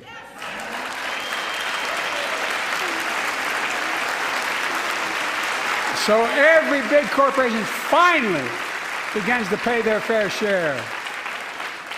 I also want to end tax breaks for big pharma, big oil, private jets, massive executive pay when it's only supposed to be $1 million that could be deducted. They can pay them $20 million if they want, but deduct $1 million. End it now. You know, there are 1,000 billionaires in America. You know what the average federal tax is for those billionaires? No. They're making great sacrifices, 8.2%. That's far less than the vast majority of Americans pay. No billionaire should pay a lower federal tax rate than a teacher, a sanitation worker, or a nurse.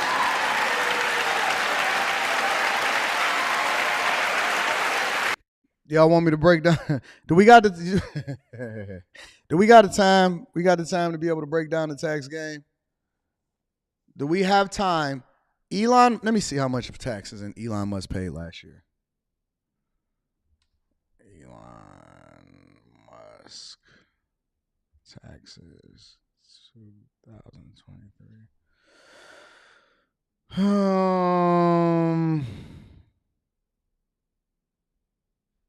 Oh, was it 2021?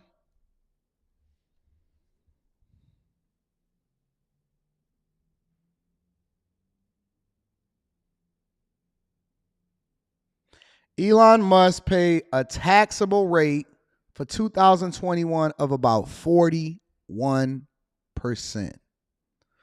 41%.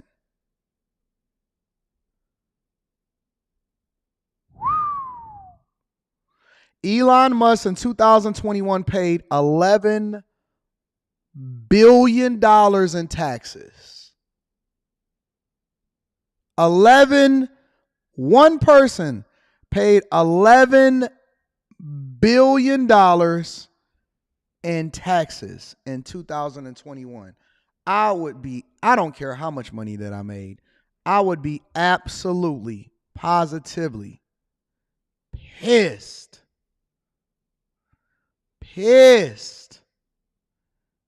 $11 billion over to somebody that didn't even do anything at all, so you didn't even have to raise a hand. You didn't have to raise a hand, and you got $11 billion? One check, $11 billion. That's at a 41% tax rate. 41%.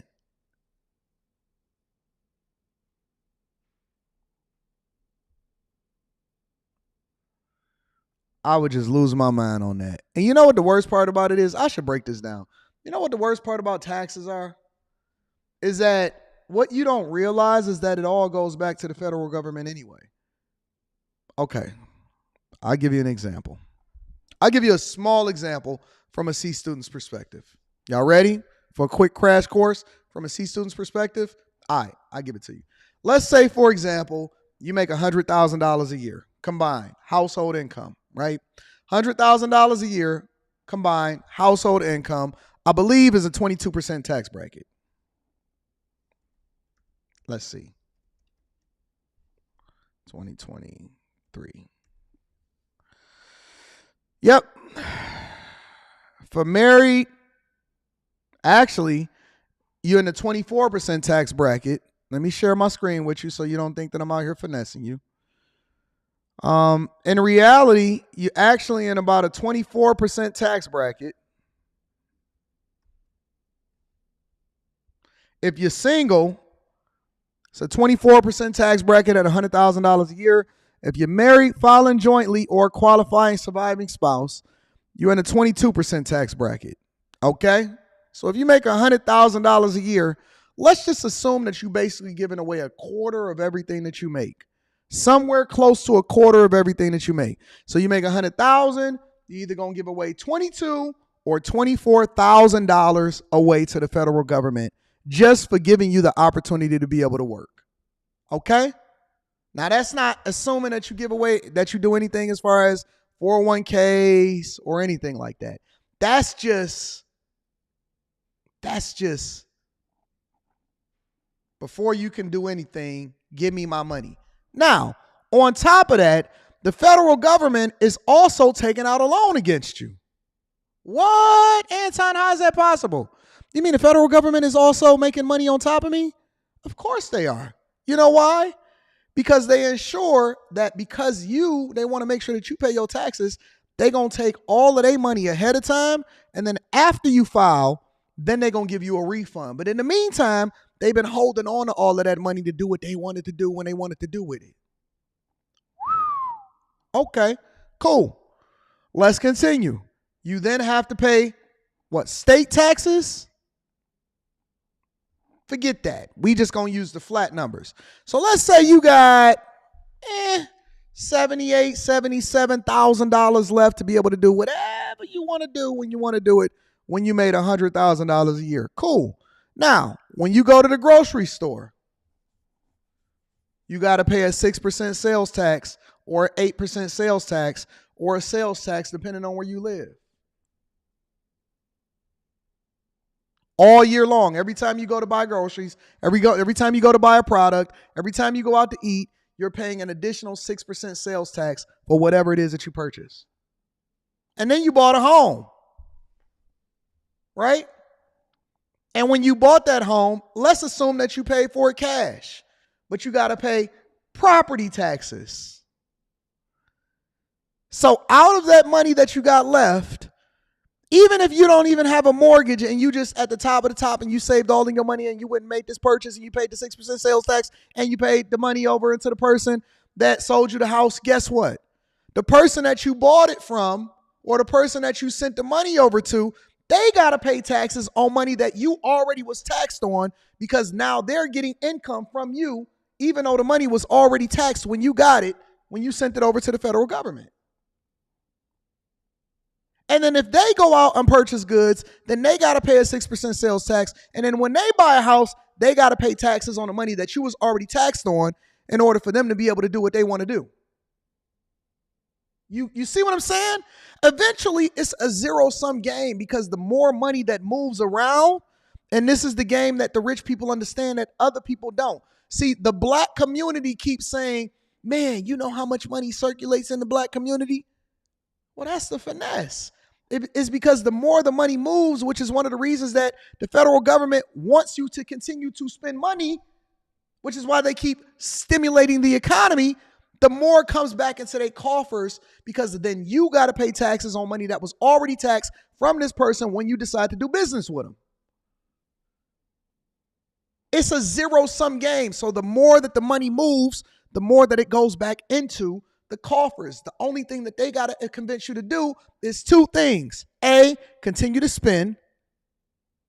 And then B, that the money is actually valued and worth something. Because those that have the information understand that it's not a money game. That's why the money phone is ignorant to people that understand how money works. It's the reason why they want to come after the rich and they want to actually come after the poor. They want to break it down and come after you. The reality is that the more money that you spend to stimulate the economy and keep everybody with jobs, the more money goes into the federal coffers because by the time it comes back around to you, it's zero. Did you miss it or did you catch what I was saying? The more money that you spend, the more taxes somebody else has to pay on money that was already taxed when it came out of your paycheck. So what rich people understand is the way that you really get wealthy is not by making more money. It's not by creating companies. It's not by any of that. It's by understanding the tax code. Because now I realize, Anton, it's not in your best interest to have any money whatsoever. And when you spend it, you have to look at it from a business perspective because ultimately it needs to reduce the amount of money that you have to pay over to the federal government because I'm already being triple taxed. So now they've convinced you and programmed you to say, well, the rich need to pay their fair share. Translation, we need more money circulating because the more money not circulating, the more money that we can't give out to y'all in order to incentivize y'all to play this zero-sum game that's not going to be in your best interest. The power is in assets, not in money. It's not in cash. It's not in finances. This is not the thing that they're going to teach you in the college courses. They're not going to teach you this in somebody's course that they're going to try to get you to buy. They can't teach you this in school. You know why? Because they don't know it. They ain't never participated. They ain't never built nothing. They ain't never had to pay payroll insurance, another tax. They've never had to actually employ a bunch of people and understand what it takes to take care of somebody else's family. They ain't never built the company from scratch. They don't understand the game because they ain't never played it. They ain't never been in the game. So it's hard for them to explain it to you. And the only thing that they keep telling you is these surface level talking points that don't actually help you. And then you go to church and then the church tax you and they say, well, make sure you pay your tithes and offerings, not on the amount that you netted, but the amount that you gross. So the amount that the government took away from you, then you got to pay your 10% over to the church. Not because they're actually giving you value to make you more money, because they need to be fundamentally teaching you everything as far as life circumstances that allow for you to be successful. It's only because God said so. It's no understanding that go along with it. Listen, I can go all day to show you why you don't have $1,000 in an emergency fund, and it may not even be your fault. It's only because you're ignorant, but you make over $100,000 a year. I can break it down all the way down to a science of how you are incentivized to continue to be poor, even though you call yourself solidly middle class. It's a perception of success. It's not real. It's not real. It's a perception of success. It's not real.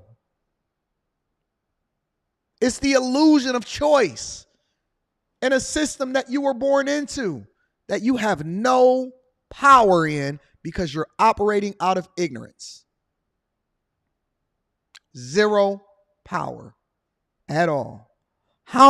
Listen, in your lifetime, how many times have y'all heard them say, no matter who's in office, y'all need to pay y'all fair share. The rich need to pay their fair share. The tax debate, as far as a talking point from a politician, is as old as your mama. It's old. And the next president is going to say the same thing. And the next president is going to say the same thing because it polls well, but not because it actually gives you education. Because the minute that you divest yourself from the system is the minute that you get rich.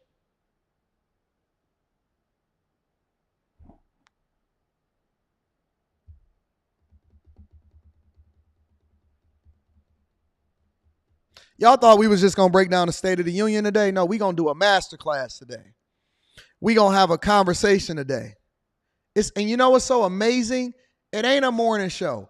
It ain't a black person that's on the internet right now. It's not a person, a content creator that is breaking it down all the way to where you can understand it and then make and take action to where you're an educated individual. Yet I see 12 dislikes on this video.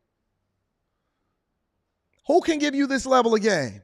Who breaking this down all the way to this science for you? Who's incentivizing you for you to continue to do the thing that's in your own best interest? I ain't got to save, listen, Danistar, I ain't got to save nothing for the Patreon because I got way more for them. I got way more for the bag chasers and the Patreon members than anything that I'm saying on this live stream right now. This is basic. This is basic. I'm taking you back to the basics. I'm taking you all the way back to the basics, the core, the root cause of why you are in the position and the situation that you are in right here, right now. This is something that your mother never taught you. Your daddy can't teach you. Your teacher wasn't able to teach you. Nobody can give you this level of game. This is years and years of living in libraries and studying and understanding and implementing and trying. And this is a lifetime of knowledge that I give y'all on a daily basis. And you don't even appreciate it. You'll hate me for educating you. You'll hate me for helping you to understand things a little bit differently. You'll hate me for forcing you to look at money differently. You can never see money the same again. When you get paid in your paycheck, do you know why it's so important for them to give you direct deposit? Because it's less likely for you to actually look at your pay stub. It is a science to digitally giving you whatever it is that they're giving you because they know that it's less likely for you to read it. Listen, if I give you a chip in a casino versus having you put real money on the table, you're less likely to put your money on the table. You're more likely to keep your money in your pocket. If I give you a chip, I have you exchange your money, and I'm going to tell you, listen, it's much easier for you to be able to carry this around and for the dealers to be able to handle it. That's why we're giving you chips. Similarly, if I give you a piece of paper versus having it sent to you electronically, you're less likely to pay attention or read it. Nobody checks their pay stubs anymore. Why? Because the only thing they care about is the direct deposit. Every single thing that you do in this lifetime is intentional. Nothing is by coincidence. Don't you know that this is what I do for a living? In my regular everyday day job, my job is to understand the psyche of the consumer and then convince them to do things that they didn't even know that they wanted to do yet. That is literally, I am a user experience evangelist. I am an advocate for changing the dynamic of the way that people think. The difference is that you can do it positively or you can do it negatively. It's similar to the same thing between a pastor and a pimp. They both understand the game, but their job is to convince you to do the thing that they think is in your best interest. My job is to study you. I do this every single day. I know how the consumer thinks. I know that people work their rights when they walk into a building. I understand where your eyes is automatically going to go when you look at an application. I know why Facebook put the entire navigation system that you're going to mainly use at the bottom of the page, because that's where your thumbs are. They got rid of the hamburger menu in order to create the most simple way for you to be able to navigate. Why? Because they want to keep you in the application longer and they want you to find it quicker. And so that's where they then start to target the ads. This is my job. This is what I do for a living. I understand exactly what it is that's appealing to you and what isn't appealing to you. Every single thing, everything, and I mean all the way down to the smallest pixel, is designed for you to think a certain way. And so if you sit there and you tell me that it's not based off of the fact that you're influenced, but that you have a choice, I will debate you all day on that and I'll win. I'll win. Every word that's crafted in this speech that he's giving right now is basically there to trigger you, and they talk a certain way. They carry. Listen, when Obama gave a speech, look at every speech that Obama ever gave. He talks like this. His hands are like this. It's a reason for it. The way that they pause, certain talking points, pay their fair share. You don't think that their vocabulary is a little bit more expansive than, and they need to pay their fair share? You don't really realize the fact that Sean Fain, the president of the UAW, literally uses the same talking points and talks the exact same way, has molded himself after the very people that's in a politician world, the politics.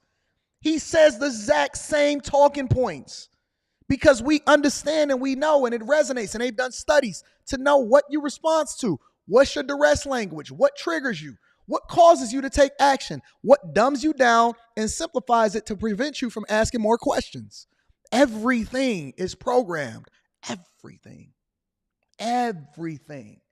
Not one thing that you experience in this lifetime is based off of coincidence. It's all intentional. Everything is intentional. The fact that you don't understand money in the tax code is the thing that keeps you spending as a consumer, and it puts you at a disadvantage. So instead of you tapping into the bag chasers, instead of you aligning yourself with a group of people that's going in the direction that you're going in, you continue to complain and live in ignorance, when in reality, power is at your fingertips. But they know that if they want to really, really keep it from you, all they got to do is put it in a book. If they want to keep it from you, all they got to do is put it in a book. But they wasn't counting on Anton from AntonDaniels.com to go read the book and then translate it for you. That's what they wasn't counting on. They wasn't counting on that. They said, listen, they're not going to read it. I said, I will, and then I'm going to come back and I'm going to give it to them.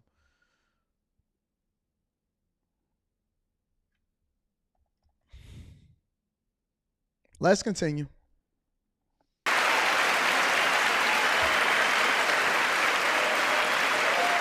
I propose a minimum tax for billionaires of 25%, just 25%. You know what that would raise? that would raise $500 billion over the next 10 years. And imagine what that could do for America. Imagine a future with affordable child care. Millions of families can get they need to go to work to help grow the economy. Imagine a future with paid leave, because no one should have to choose between working and taking care of their sick. Yeah, they're going to give it back to the people. Absolutely. Hey, listen. They're going to give it back to the people. 100%. It's all going back to you guys. You're the ones that's going to get it, guys. Family member. Imagine the future of home care and elder care. We're going to fix it. And people living with disabilities, so they can stay in their homes and family caregivers can finally get the pay they deserve. Tonight, let's all agree once again to stand up for seniors. Seniors, yeah, guys. Many of my friends on the other side of the aisle want to put Social Security on the chopping block. Not Social Security. If anyone here tries to cut not Social the Ponzi Security scheme that we know as Social Security, I will go on a whole nother 15-minute rant and soliloquy breaking down exactly how Social Security is the biggest Ponzi scheme that we've ever experienced in our entire life. Y'all want me to go in on the Ponzi scheme? I can't talk about every single thing. This Ponzi scheme we know as Social Security. They should have got Bernie Madoff to manage it. Medicare or raise the retirement age, I will stop you.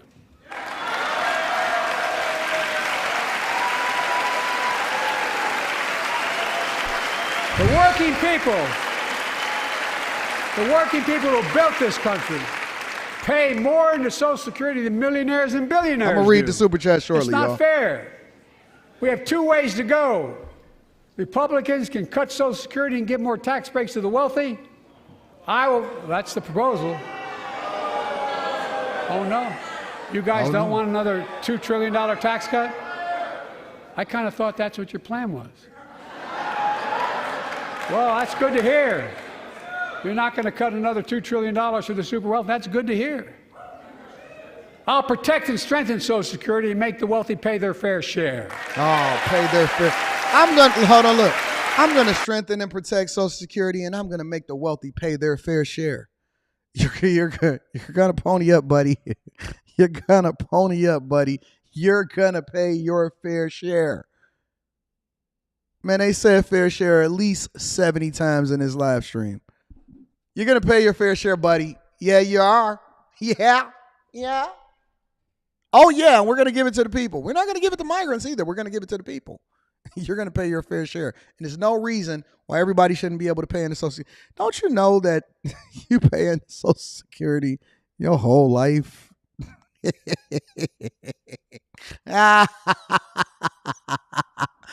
It's not, the money that I paid into Social Security throughout my life is not even there.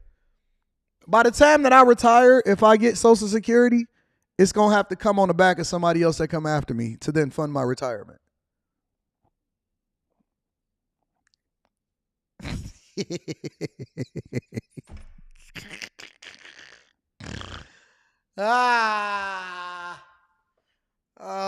As much as I love this country, sometimes I hate it so bad. So bad. Look.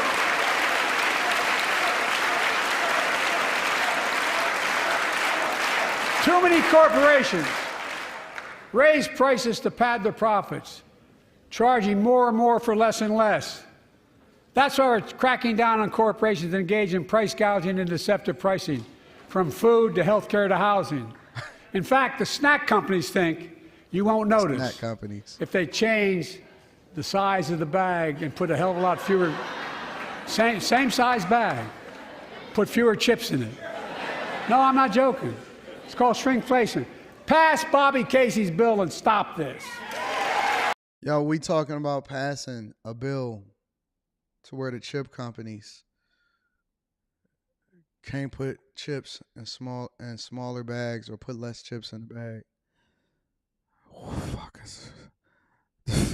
What the fuck? What the hell are we talking about, y'all? As though we need any more chips. Our women is too big as it is. As though the chip companies is not going to understand that we need smaller bags.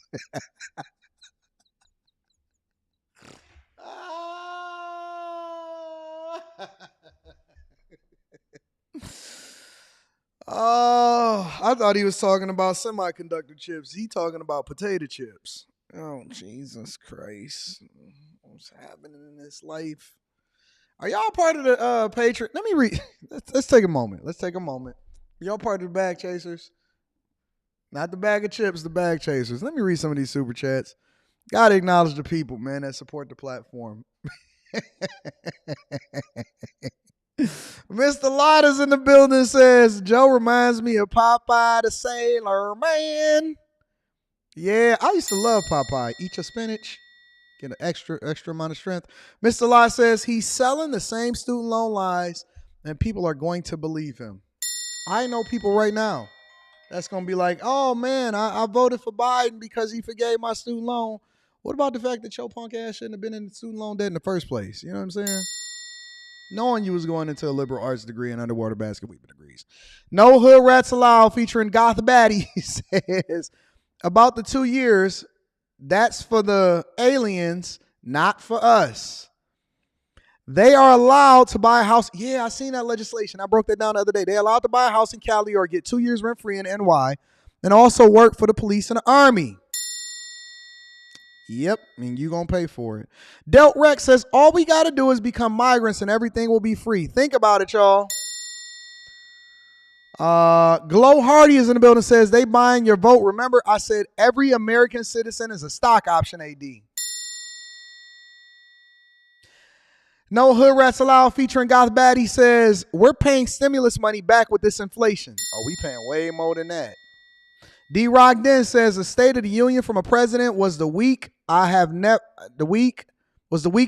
ever witnessed. Shout out to you. Jeremy H is in the building. Shout out to Jeremy. I appreciate you. Says, did you see the Jerome Powell hearing? He said they don't factor in the cost of home mortgage in their analysis of affordability, only the cost of rent. I didn't see the Jerome Powell hearing. I was too busy getting ready for this live stream. No Hood Rats Allowed. Shout out to you.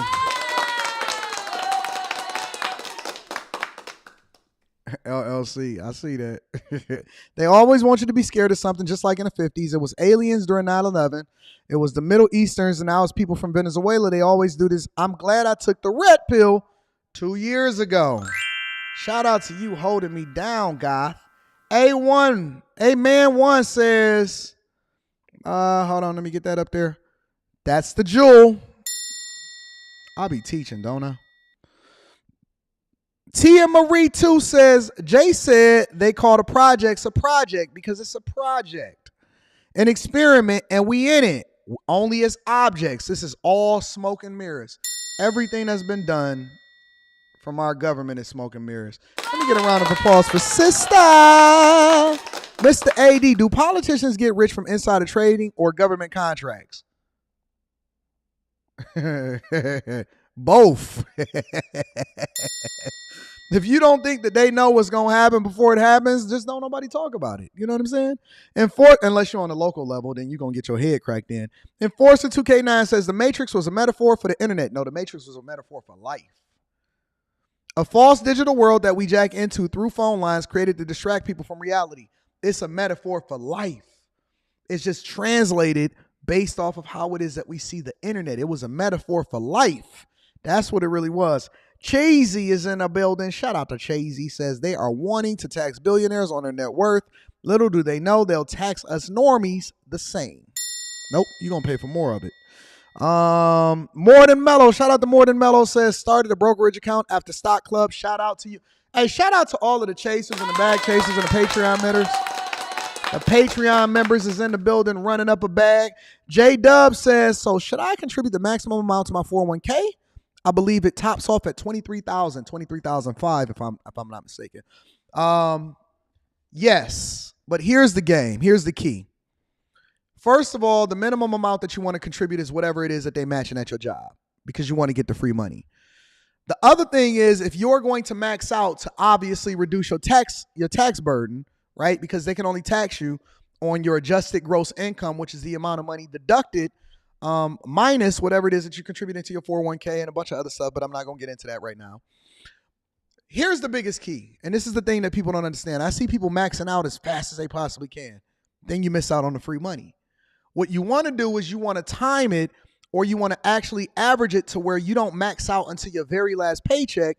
That way you still get the contributions from whatever the match is from your company. If you max out in October, if you max out super early, what happens is they can no longer match you as far as your contributions into your 401k. On top of that, once you get to another level, then you don't worry about it because you got businesses to offset your taxes, and then you contribute it into your Roth 401k. The Roth 401k is you pay the taxes ahead of time, but more importantly, it grows tax-free. So this is a whole nother type of game. I'm not going to get into it too much.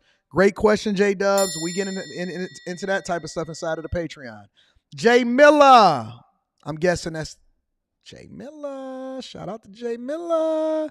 Thank you, Anton, for helping us too in the lies. That's a for sure. I got you, baby.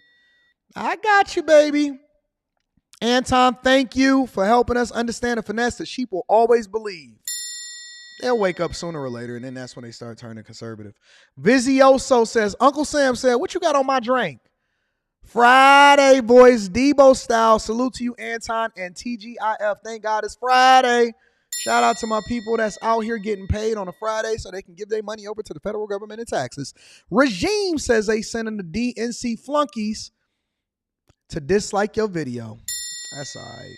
Dislikes like the same. They work the same as likes, big dog. Tech Coach Ralph says, thanks, AD, for your vision and drive. Bag Chasers, join your car. And I in the Bag Chaser Discord tomorrow evening at 6 p.m. Eastern for a fireside chat about applying agile. This is a principle that's implemented inside of information technology environments to your day-to-day life. Y'all got to get that. Link to the Discord is in the description of any of the most recent videos inside of the Patreon. So make sure y'all there. Shout out to Tech Coach Ralph in your car. Jawan Hart says, Kamala back there playing musical chairs. She done stood up 43 times. She probably done stood up about 200 times. Trying to get her count in, her calories in.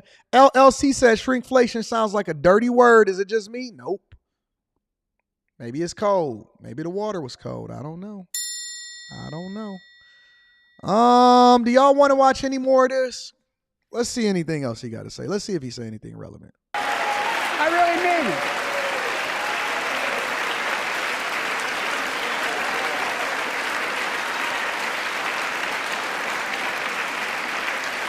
Thank you guys for supporting the platform. Well, we all saw that commercial on Snickers bars.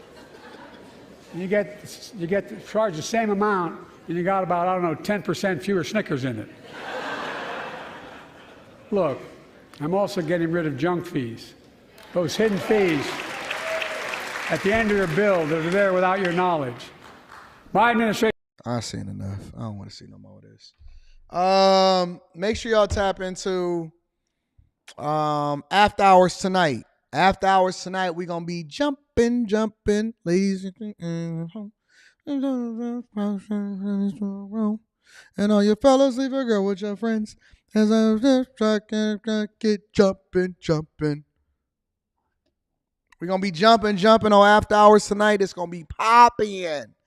I don't want to know about Snickers, jump fees. I'm gonna leave the rest of that live stream for y'all. I'm gonna leave the rest of the live stream for y'all to go and look at. You're more than welcome to go and check out the rest of Biden's State of the Union speech. For me, I think I got a form of ADHD right now, so I can't pay attention to the Snickers bars. I'm just not interested. So, yeah, man, we got after hours tonight, and then we have the Millionaire Morning Show tomorrow on a Saturday. So we're gonna break down back into our regularly scheduled program, and then we're gonna do a makeup stream because I wanted to make sure that I addressed the State of the Union speech and give y'all a little bit of insight. I love you guys. I appreciate you. You are the greatest. And when I say the greatest audience on earth, let me make sure I acknowledge all of the cash apps before I get out of here, because I never want to go without acknowledging the people. Shout out to Robert Banks. Robert Banks in the building says, research CRISPR technology. It's in all of the... Ooh, I see what you said there. I see what you said there. Taurus Morgan. Thank you for Taurus Morgan. I appreciate you holding me down. I don't want to get to the migrant part. We know what's happening in the migrant crisis. We know what's happening. Sure. Shout out to the personalized note. Candace Owens cooked Chris Cuomo on Patrick. Oh, we gonna review the Patrick Bet David live stream tomorrow, and we gonna get that popping. So shout out to her. Thank you, my friend. And then my dog, Mike That Dude. Shout out to Mike That Dude and Ali Collins and everybody that's holding us down. We love y'all. We appreciate y'all. It's been a phenomenal live stream again with y'all today. Y'all are the greatest audience on earth. Jonathan Wilson came through and he dropped that 2-ball inside of the collection plate. Thank you, Jonathan Wilson. Thank you. Thank you to all of the ladies that continue to hold me down, all of the fellas that continue to show me love. You guys are absolutely awesome. Let's get back to it. It's Friday. Don't fumble. Don't get finessed. Don't swipe right on the dating app. Don't swipe left on the dating apps. Go and meet people in real life and be able to judge their sentiment. Let's get to it, all right? I love y'all. I appreciate y'all. I'm going to holler at y'all later. I need y'all to do me one more favor before we get up out of here. Just one, maybe two. Make sure you share this with your family and friends. We don't want to be successful by ourselves. I love you. I appreciate you. Also, if you are not a part of the Patreon, link is in the description as well as pinned to the top of the chat. I'm going to see y'all tonight. Peace.